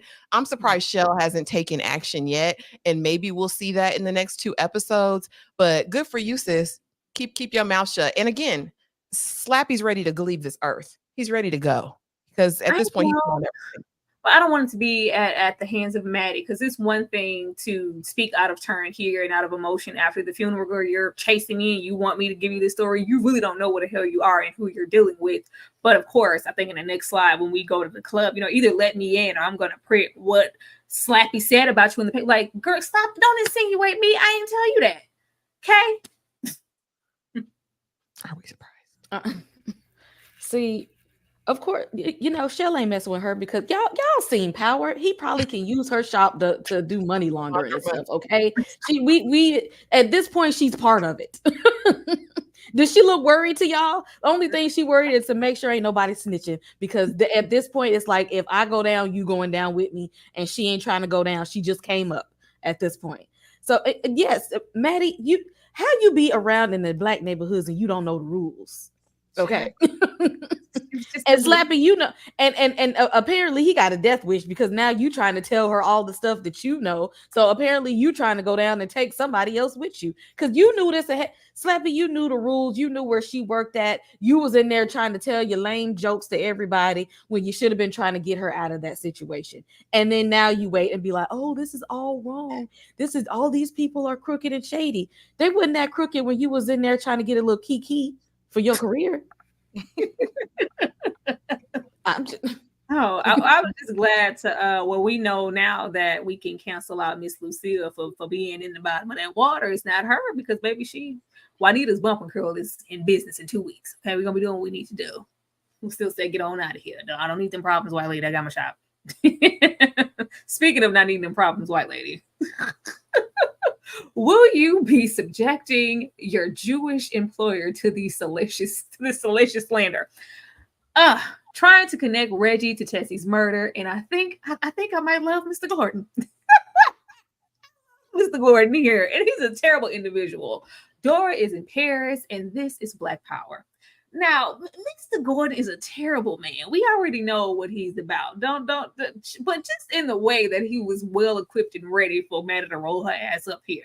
Because she thought it was just, let me just finesse my way into the little black business. You know, let me speak to him, give me a little information, come in here, you know, with my pen and my pen and paper. No, ma'am. I was like, how much because Mr. Gordon knows a lot and he knows a lot of people.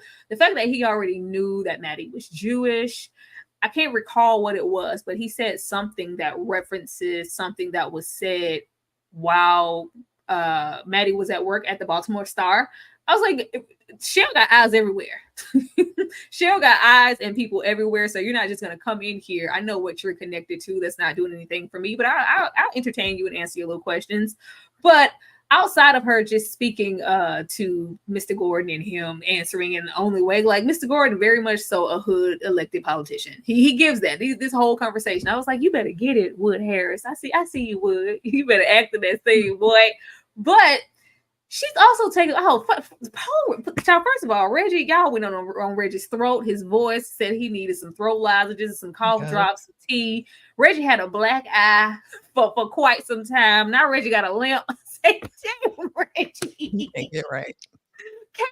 And it's just like, you know, hey, I would have thought that an injury like that, maybe you would have had a black eye. Just really trying to connect Reggie and those fish. She is going out of her way to, like, I can get a 2-for-1 special. Not only can I blow the lid off of Cleo's case, but I can free and get Stephan. And like, yeah, she's trying to do a whole lot. And I think she's really out of her range.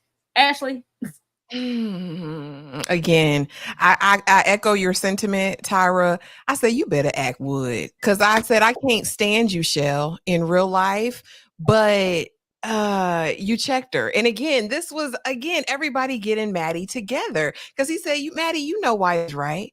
You doing all this and you coming to me. She had 4, 5, 6 jobs. Did you go to all of her jobs to check in on her and see what was going on? And Maddie, no, I didn't. And Maddie is so oblivious, right? She just so much so resides in aloofness and in her privilege and in her beauty, I guess, that she don't even realize when she's in danger. I'm like, girl, you think it's cute, you think it's all sweet, but your privilege only extends so far. You can come missing too. Like, I know y'all, they won't touch a white tea woman back then. Baby, in the right place, in the right time, he'll find all of her business and make her life hell. And Maddie, mind your business. Stay out of these people's business. This is not what you want. But as far as his monologue during this season or this moment, this scene, I wish it was true.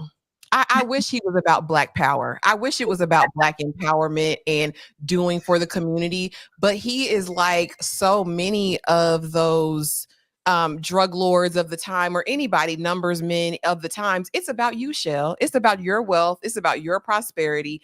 Anybody else can get it. You're not for the upliftment of the Black communities. Don't do that. But him getting Maddie together, absolutely here for it.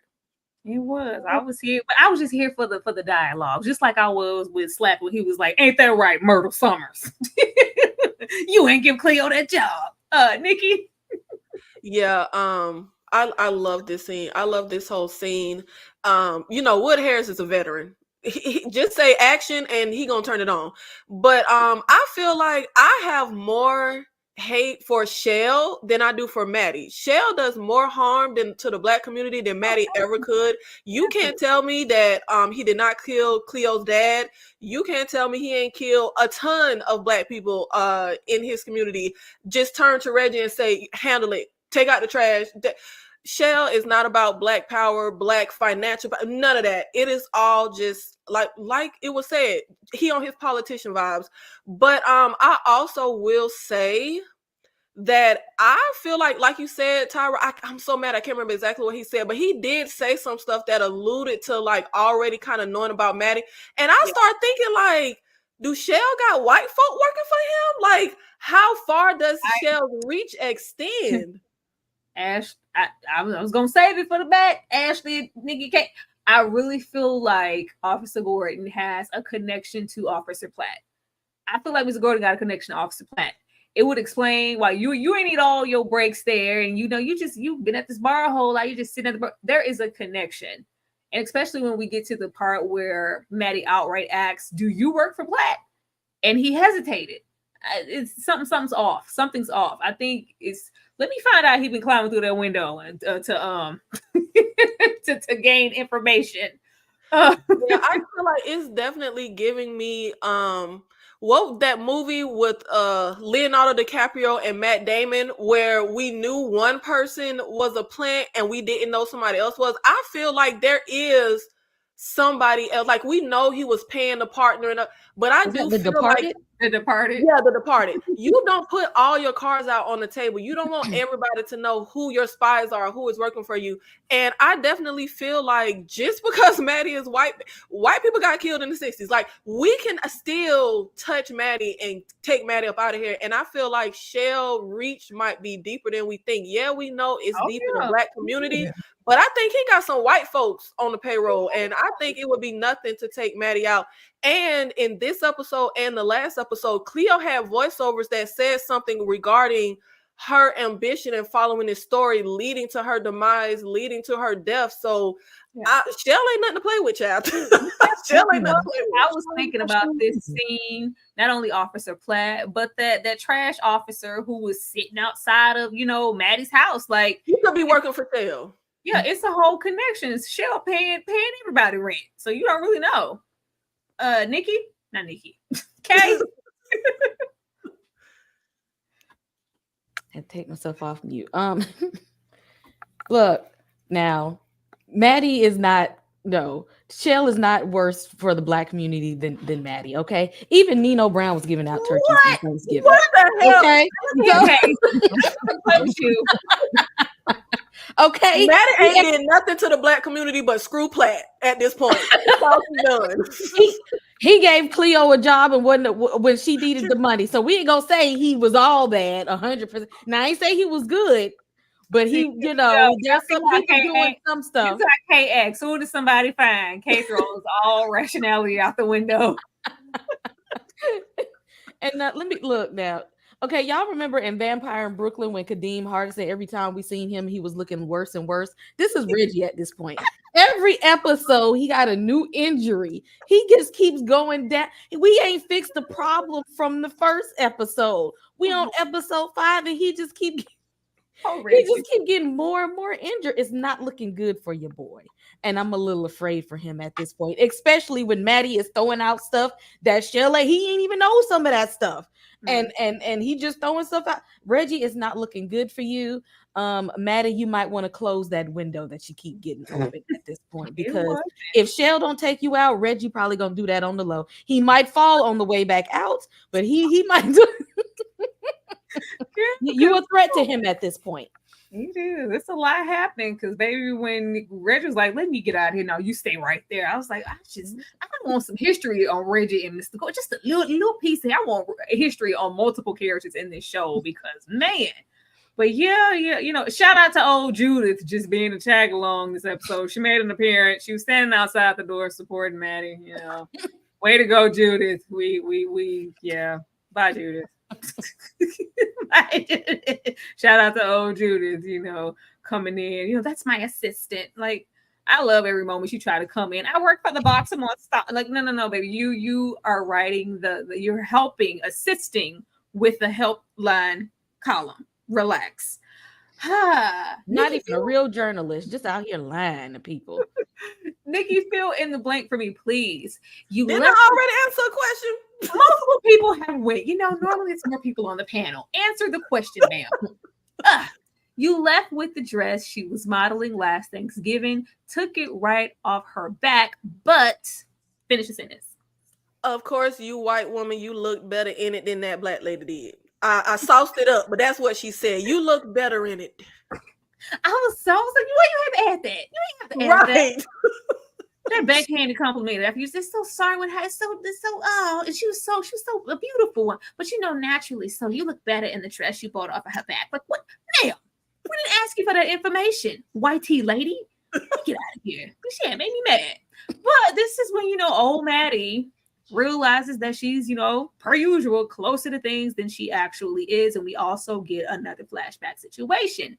The dress off Cleo's back, taking Maddie's virginity and aborting missions. We don't need a baby right now.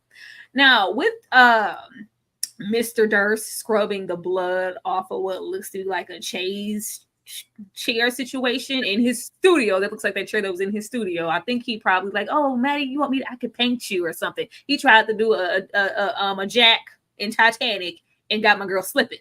But I feel like he is cleaning up something because she is losing her virginity. That's the only thing I could think that it is right now, because we revert back to the other scene of clearly an aborting situation happening, and we kind of cut away from that. Nikki, what did you think about this? And do you think that the father of Seth could still possibly be Daddy Durst? First of all, I want to know if Alan got as much smoke for his dad as he do for Maddie. That's what I want to know. Every time he see Maddie, he's seething. I want to know, does he have the same energy for Papa? But also, Lord, Dad Durst is a creep. I'm ready for him to get some type of comeuppance. I don't know. He's probably pretty old by now, but I still need something to happen to him.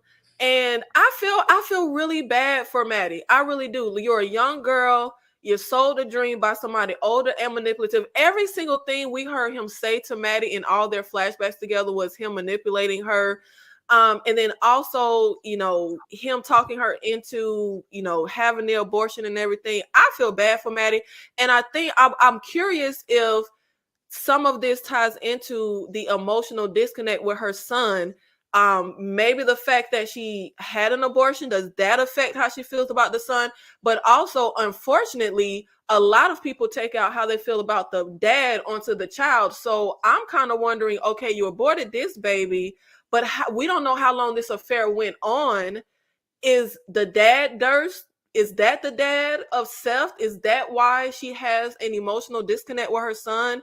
I'm very, very curious for us to get more with the dad and this whole affair. I really can't speak too much on it because I feel like they just keep giving us pieces, not the whole picture. So I don't want to speak too soon. I'm ready for them to just show us a little bit more. Me too, because you talking about old dusty, nasty Daddy Durst.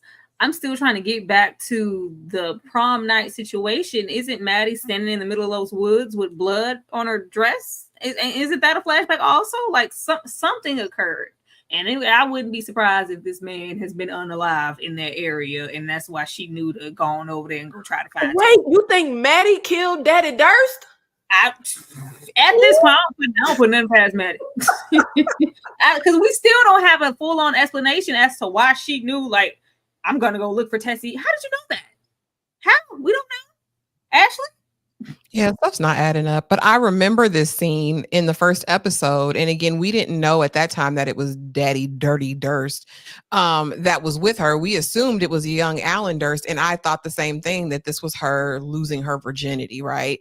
And so to think now, okay, so the Daddy Durst is the one who took it. She's there looking forlorn. My question is this aborting missions or is this delivering and giving it away? Somebody in the comments on the recap had said that there's probably a baby lingering around that they gave up for adoption. I'm not sure, but we'll see, of course. But I lean towards it being, like you said, aborting missions there.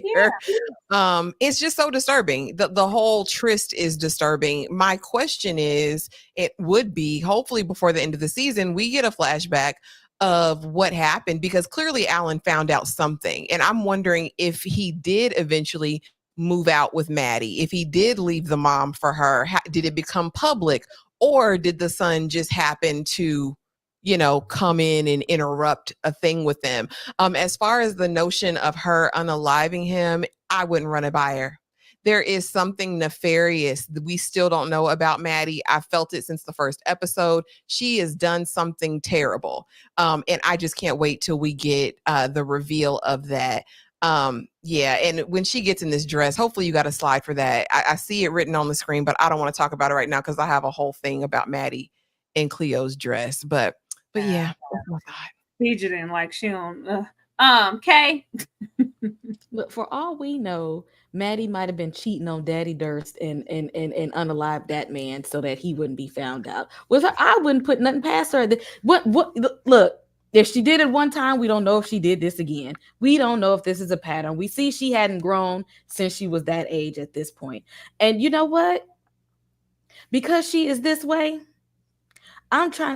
I really would like to know how much of her personality has seeped into her son. Oh, more than we probably would like. I'm hoping that is not a lot, because he already be acting like Milton Jr. Hopefully it's just all Milton. Hopefully it's just all Milton.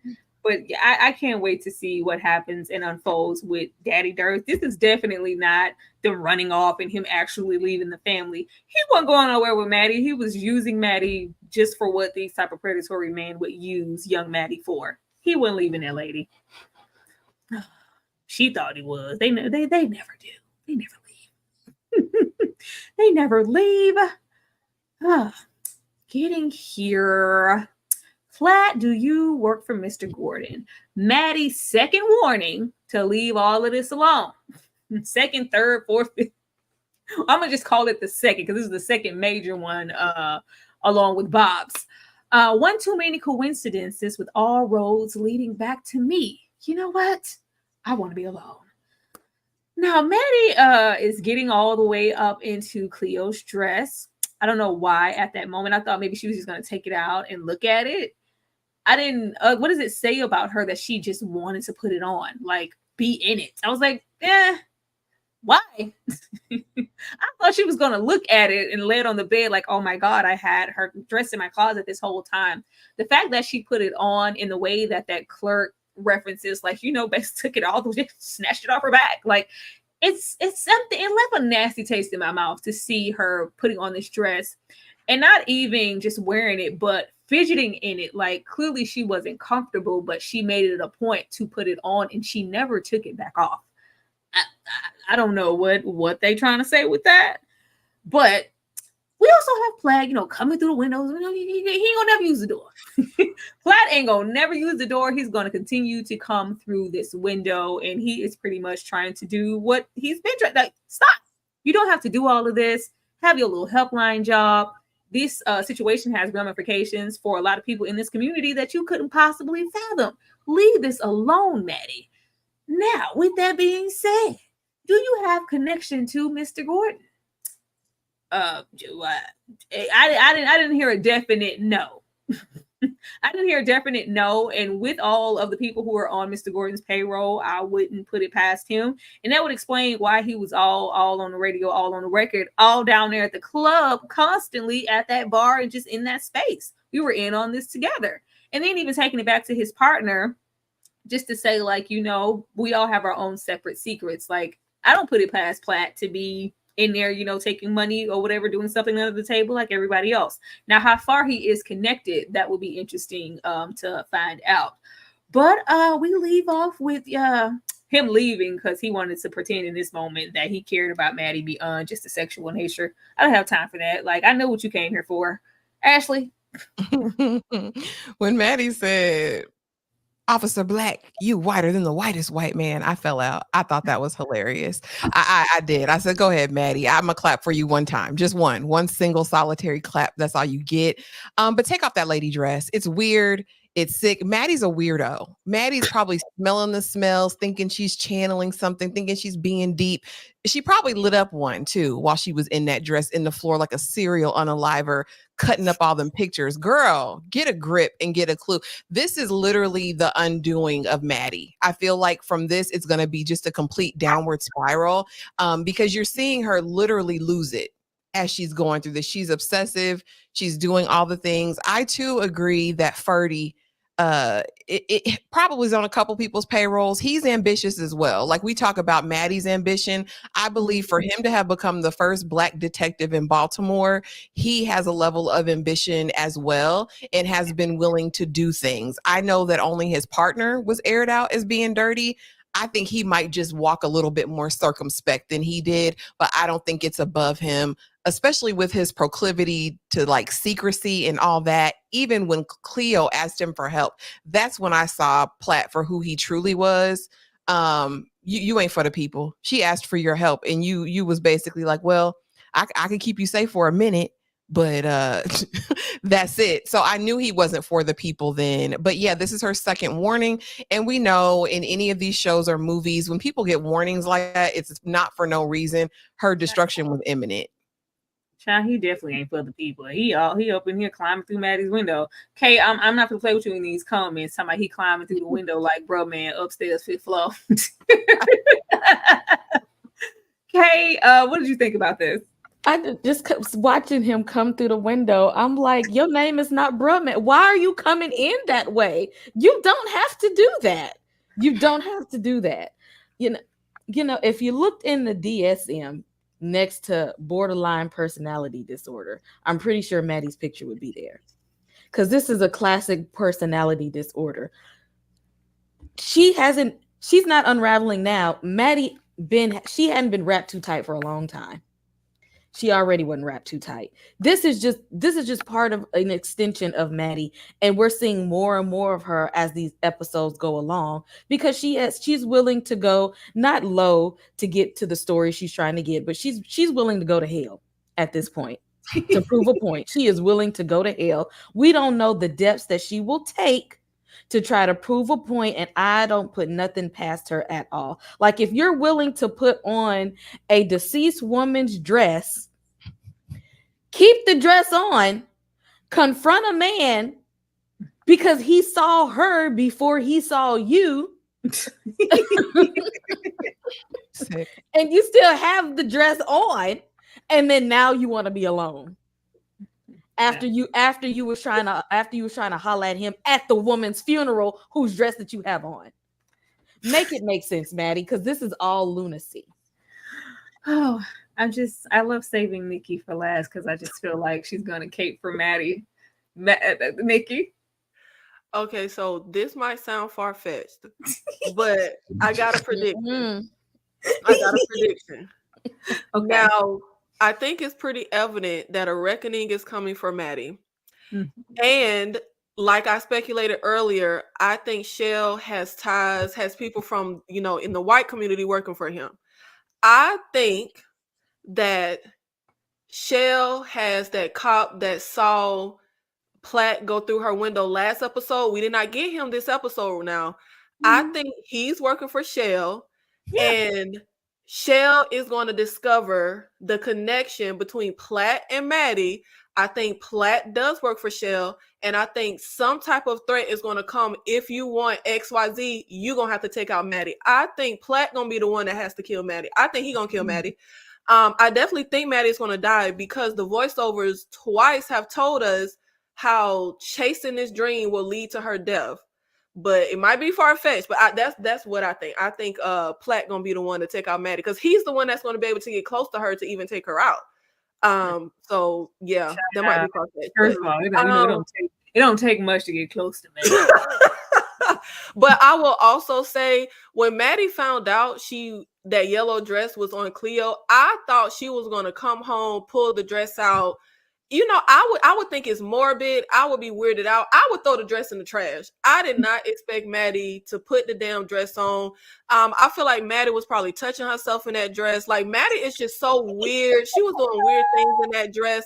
But I also think with the show, I think there's something I may not get at this point, but there's a reason Maddie is in that dress and had the blood on it from the lamb, and then had blood on it yet again the second time she wore the dress.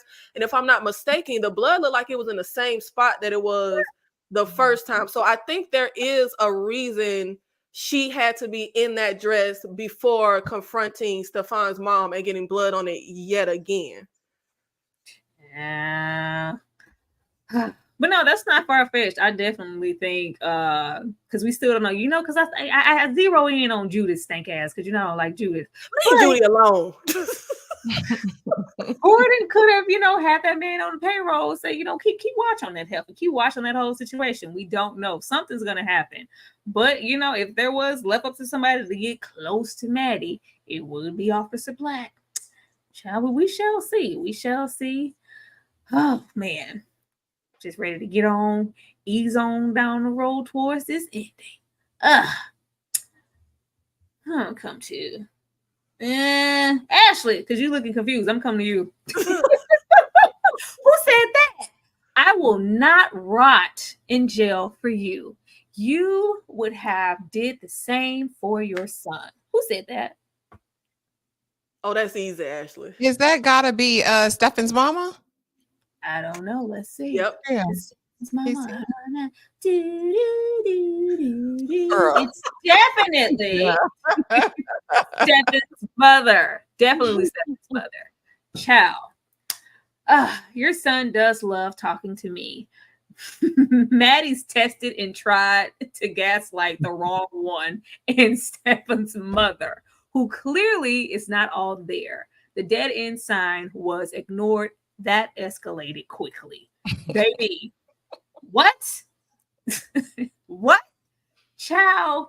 First of all, I knew something was going to happen. When Maddie is cruising up in that dress, of course, cruising up to this lady's house, there's a very prominent, dead end sign. It just felt like a Nightmare on Elm Street. Like, girl, do not answer. Don't go in that house. Don't do it. Of course, we have to persist because we were trying to get a case and do something by any means necessary. If it's not going to be in Cleo, I still have Stephan over here, and I can free him if we can incriminate Reggie. Child, everything was so calm in the beginning, and they were going over, the history, and I'm Polish and Jewish, my mother, and the desserts and whatnot, and the coffee and the teas. It was a good time. Then Maddie gets upset at the fact that the mother is just like, you know what? I don't want to revisit any of that. I told anybody who would listen about Reggie, about, the black man I saw, and about nobody cared. Matter of fact, maybe he just needs to stay in there to keep himself out of trouble. And, this is the points of the show when Maddie gets on my nerves. Like, why do you care? I have a son. Girl, do you? Now you have a son. Now you have a son, Maddie. I have a son about the same age as yours. And if it was me, I would, girl. The mother was not having any of it. Now, what I did like in the scene is I was like, okay, well, hell, what is the mother hiding? What is the mother hiding? Because she's like, you're here on your own, a mission all by yourself. If my son had told you something, if he had gave you some information, you wouldn't be here alone. Like, the house will be under siege or something. I'm like, well, hell, what do you know? And what did you do? Like, I'm confused now. Because beyond that, before, Maddie can get another whimper out of her breath, she decides to try to gaslight the mom into caring. Like, well, if you don't care in that sense, let me appeal to your nature as a mother, because I know you're close to your son. Matter of fact, when he busted out, who he came to see? It was, Ike and Tina Turner. Come to see me. He came to see me first before he even acknowledged you. Well, boys don't tell their mothers everything. Yeah, I think he loved. Like, I was like, Maddie, no. I swear, I knew it was about to escalate. I said, Maddie, no, no, Maddie, no, please don't. I thought the lady was gonna slap Maddie. I thought the lady was gonna maybe kick Maddie out. The fact that she stabbed Maddie and WWE'd her with a chair. What? What the hell? Actually, what happened? Baby, when she stabbed her with that rusty butter knife, it's all I could do. I clutched my pearls. I gasped. It got me. Oh, did you call me? Did you say Ashley? Oh, okay. I was making sure because I just heard the E part at the end of it. But yeah, when she started with that rusty butter knife, it gave me everything I needed because Maddie, you in danger, girl. How do you not get it? Like you've been in danger multiple times, and this is the one that got you, sis. I mean, this woman then told her life story. She said, listen, I was in Poland. I wanted to get out. I married that American soldier. I ain't love him, but I wanted to get out. You know what I mean? So we already know she's willing to do what she needs to do.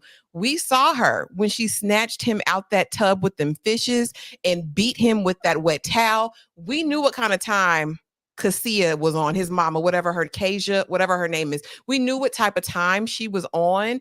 And so Maddie thinking she can come in here and use that same, well, he calls me all the time. He loves me down. He'll tell me that's what sent her. And so here I'm going to posit this theory. Okay. I actually think his mama had something to do with Tessie's disappearance. I don't know if she's a procurer of things for people. I don't know, but she was at Tessie's funeral. She's been in unlikely places that we shouldn't necessarily be seeing her all around town.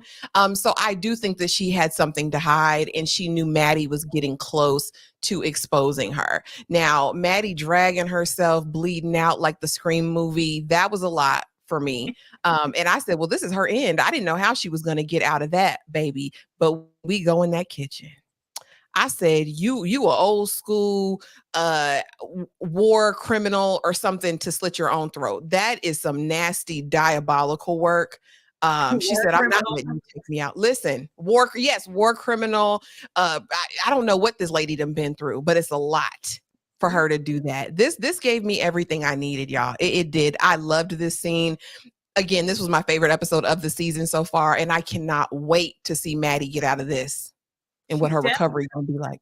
Because yelling from the outside of that door, like, what did you expect me to do? You would have done the same thing, for your son. Or it's almost a sense of like, I'm stabbing you to protect Seth before, you get some information. Like, no, it feels like it's self-serving in protecting yourself as well. Because it's like, if he would have told you anything, told me something like what?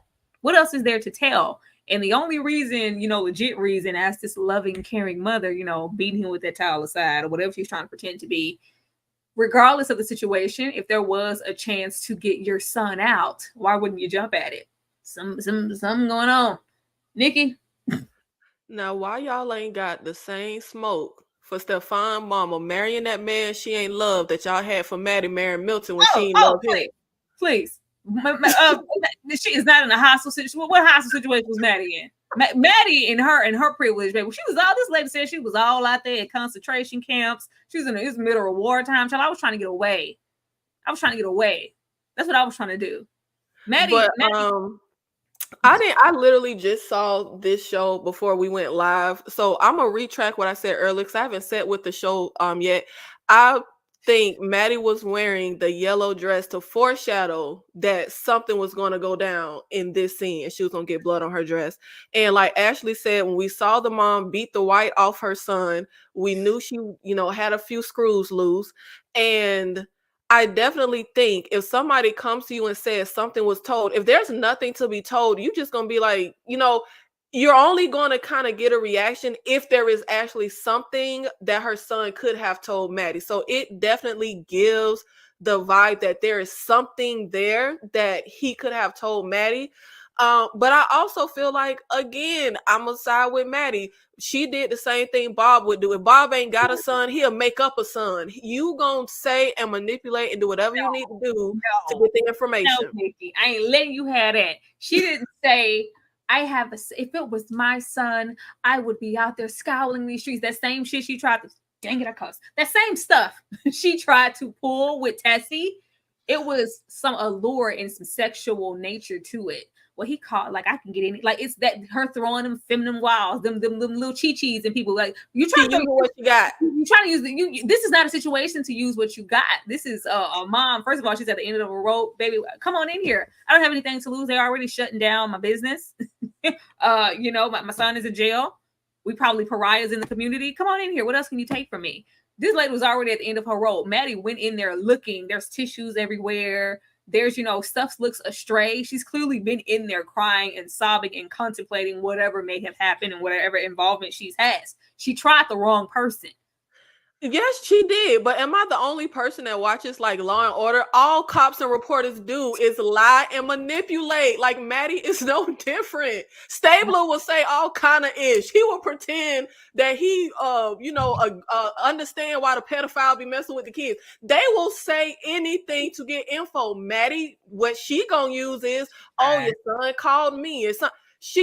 That's what these people do. They manipulate. That Maddie is not the first. You went sexual with it to appeal. She gonna go wherever she like, I'm gonna go see Seth. I'm gonna lick the whole back of his earlobe to get this information, ma'am. No, and she would. And she would. There is no depths that Maddie will not go to get what she wants. I'm not saying it's right, but we already know this about Maddie. Like Kay said, Maddie will go to hell. Maddie will do anything to get what she wants. And I ain't mad at her. You can't hate the player, hate the game. You see what happened. You got shanked like we was in prison. You got shanked and hit with the chair and was running like that lady was trying to take you out, ma'am. And if she could stab Maddie that easily, and the way she came at Maddie, she was ready to stab Maddie, clean up, and hide the body.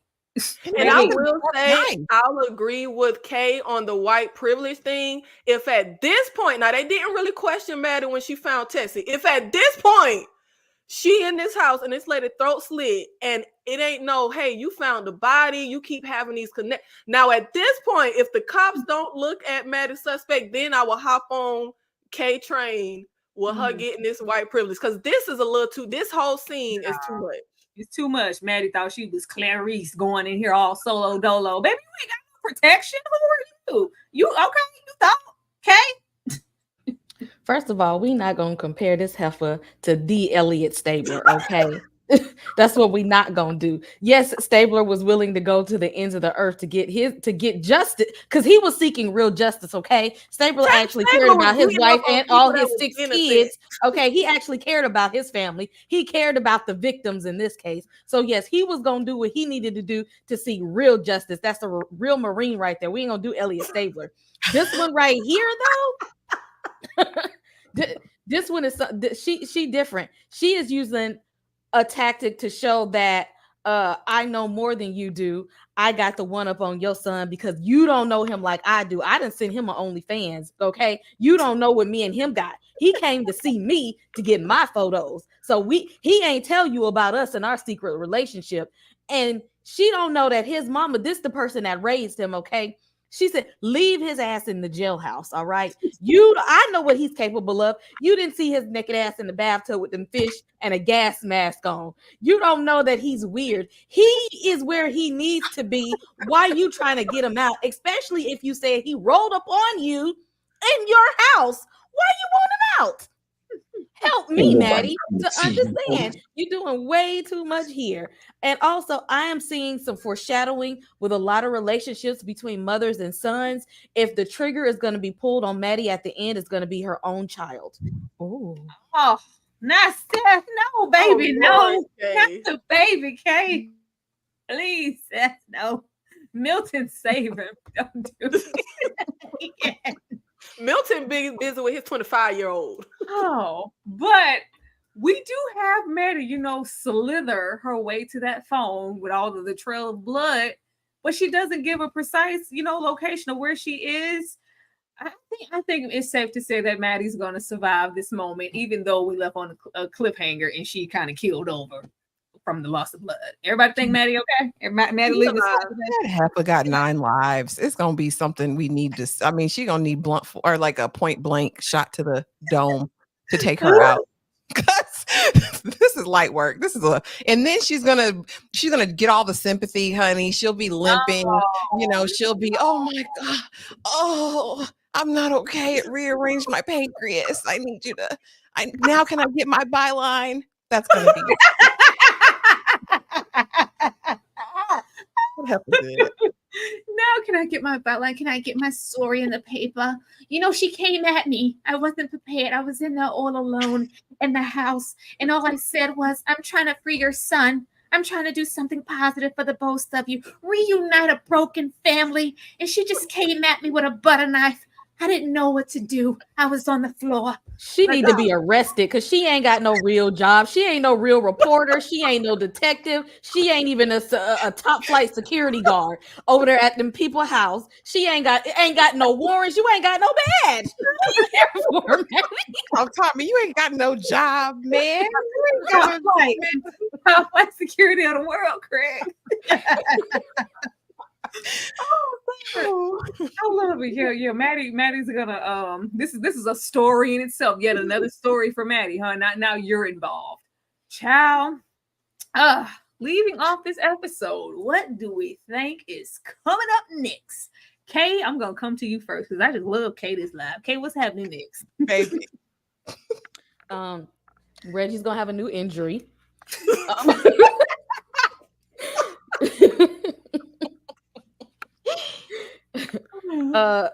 Maddie is gonna sling around her white privilege. Okay, she's gonna somehow wiggle out of this, although they need to throw her in the jail for what she's done. She's somehow gonna sling around that white privilege and wiggle her way out of this situation. We need to put some eyes on Seth. Okay, where's he at? What has he been doing all this time? Okay, I need to know the plight of Seth. I need a detail on all of the sons at this rate. I need to see what's going on with them. I need to know what's going on in their minds, because I think it's something to that between old crazy lady and her crazy son, Maddie and her son, and Cleo and her son. It's a lot of foreshadowing and connections going on there. I want to see some of the sons. Nikki? My brain can't even think right now because Ashley said rearrange my pancreas. Kay said that little Seth gonna turn into Dexter New Blood and kill his parent. I can't even wrap my head around what both of these people just said. But next episode, at the end of the day, a reckoning is coming for Maddie. She gonna be perfectly fine after this injury. She just got stabbed with a butter knife. She okay. But I do think that at the end, when we get to the season finale, I think Maddie gonna die. I think that's pretty evident. I think a lot of issues gonna hit the fan regarding her son and the dad. I don't think this whole thing with the dad not really being his dad gonna be able to stay secret. We have already seen how Maddie just blurts stuff out to her son. So, and I also think that just narratively, the show, I think, has to reveal who the kid's dad really is, because I feel like there's something there with the dad. Ashley? I agree. Again, she's going to be on her sympathy tour because she really shouldn't have been there in the first place. So now she's going to have this excuse, right? Well, I had to because XYZ. So I do think she's going to use this as leverage to try to get further, tell her own story. This is newsworthy. She's getting her byline, okay? But with next week's episode being the penultimate episode, right? Because this series or season only has 7 episodes, something super climactic will happen next week, I'm sure. I'm excited to see Seth rage. I like Kay's theory. I'd be here for that. I would be here, at least for a confrontation, even if he's not the one that ultimately unalives her, because I agree with Nikki. Maddie's going to pay for her crimes. I hope next week we find out what that deep, dark secret is. I want that to come out next week. I'm reading here. Why I need to? You want me to put my Cash App in the chat? We wanted you to, because I'm Rob gonna wait. listen to everybody. Yeah. Oh, Rob, You about to miss it, Tyra. It's not entertaining, folks. I am so sorry. Let me put that there. It's Struggle Reviews TV. Oh, wonderful, wonderful, wonderful. Let me take this on off. Y'all are hilarious. This was a really, really fun episode. Like, we got 2 episodes left. I cannot see how this is gonna unravel or what's gonna turn like. I can't consciously say, oh, I know how this is going to end. I really don't know. And I love that. I absolutely love that about the show. But you guys, this was episode 5. We have 2 more. Let me show you guys some love for just running it up in the chat and supporting us. We did not get to 100, but we did. We got to 92. I'll take 92. I'll take 92. we appreciate you guys for supporting us in that way and hitting the like button or the cash apps or whatever you guys feel in your hearts to do. Thank you guys so much for that. We will be right back to let you guys know what we have coming up and where you need to come on over to find us. Let me go here.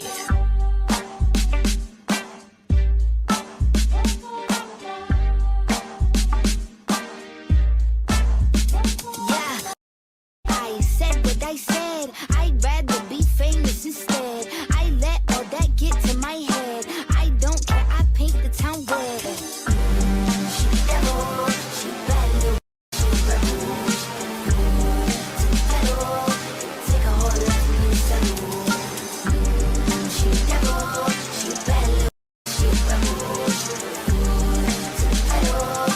Take a whole lot from me, said my happiness is all of your misery. I put good all in my kidneys. This smart gel don't come with no jealousy. My illness don't come with no remedy. I am so much fun without Hennessy. They just want my love without penalty.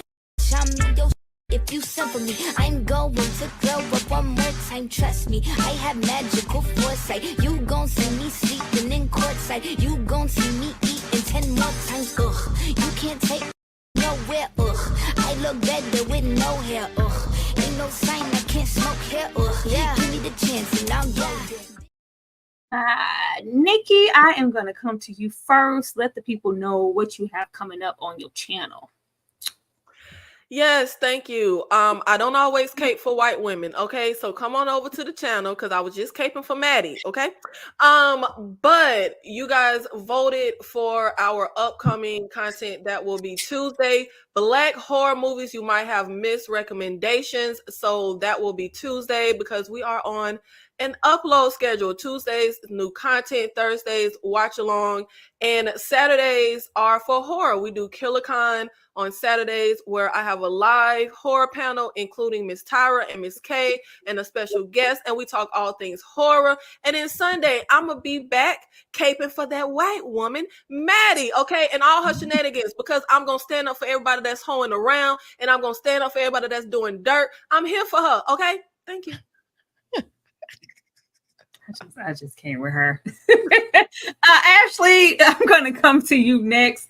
Are you caping for the white women? Let the crowd know. Go ahead. No, I collect their tears in a jar. Just kidding. That was a joke. But y'all hit the subscribe button, hit the notification bell. We appreciate y'all being here so much. Be on the lookout for my interview with Empire season 1 episode 4 recap. That'll be up tonight, as well as my From season 1 episode 1 recap. And I also did a trailer reaction for How to Die Alone, which, you know, Kelly from Insecure, this is her baby, this is her brainchild, and she is leading it. So be on the lookout for that as well. And don't forget our lives tomorrow night, y'all. We talking Tyler Perry. Tuesdays are for vampires. Y'all know what the deal is. Thank you for being here. Yeah. Most definitely. Getting all off up into Sheila going up that mountain to save her marriage. Don't miss that tomorrow. Don't miss Sheila and Mike and everybody else in their trash, toxic marriages tomorrow. The link and everything is already up. So go on and turn your notifications on for that live. Last but not least, Kay, let the people know what you got coming up, girl. Y'all already know. I'll be back here Monday. We are definitely going to talk about Why Did I Get Married? This deserves a discussion. Tuesdays are for the vamps. Claudia is finally making her appearance. I cannot wait to get into that. She is one of my favorites.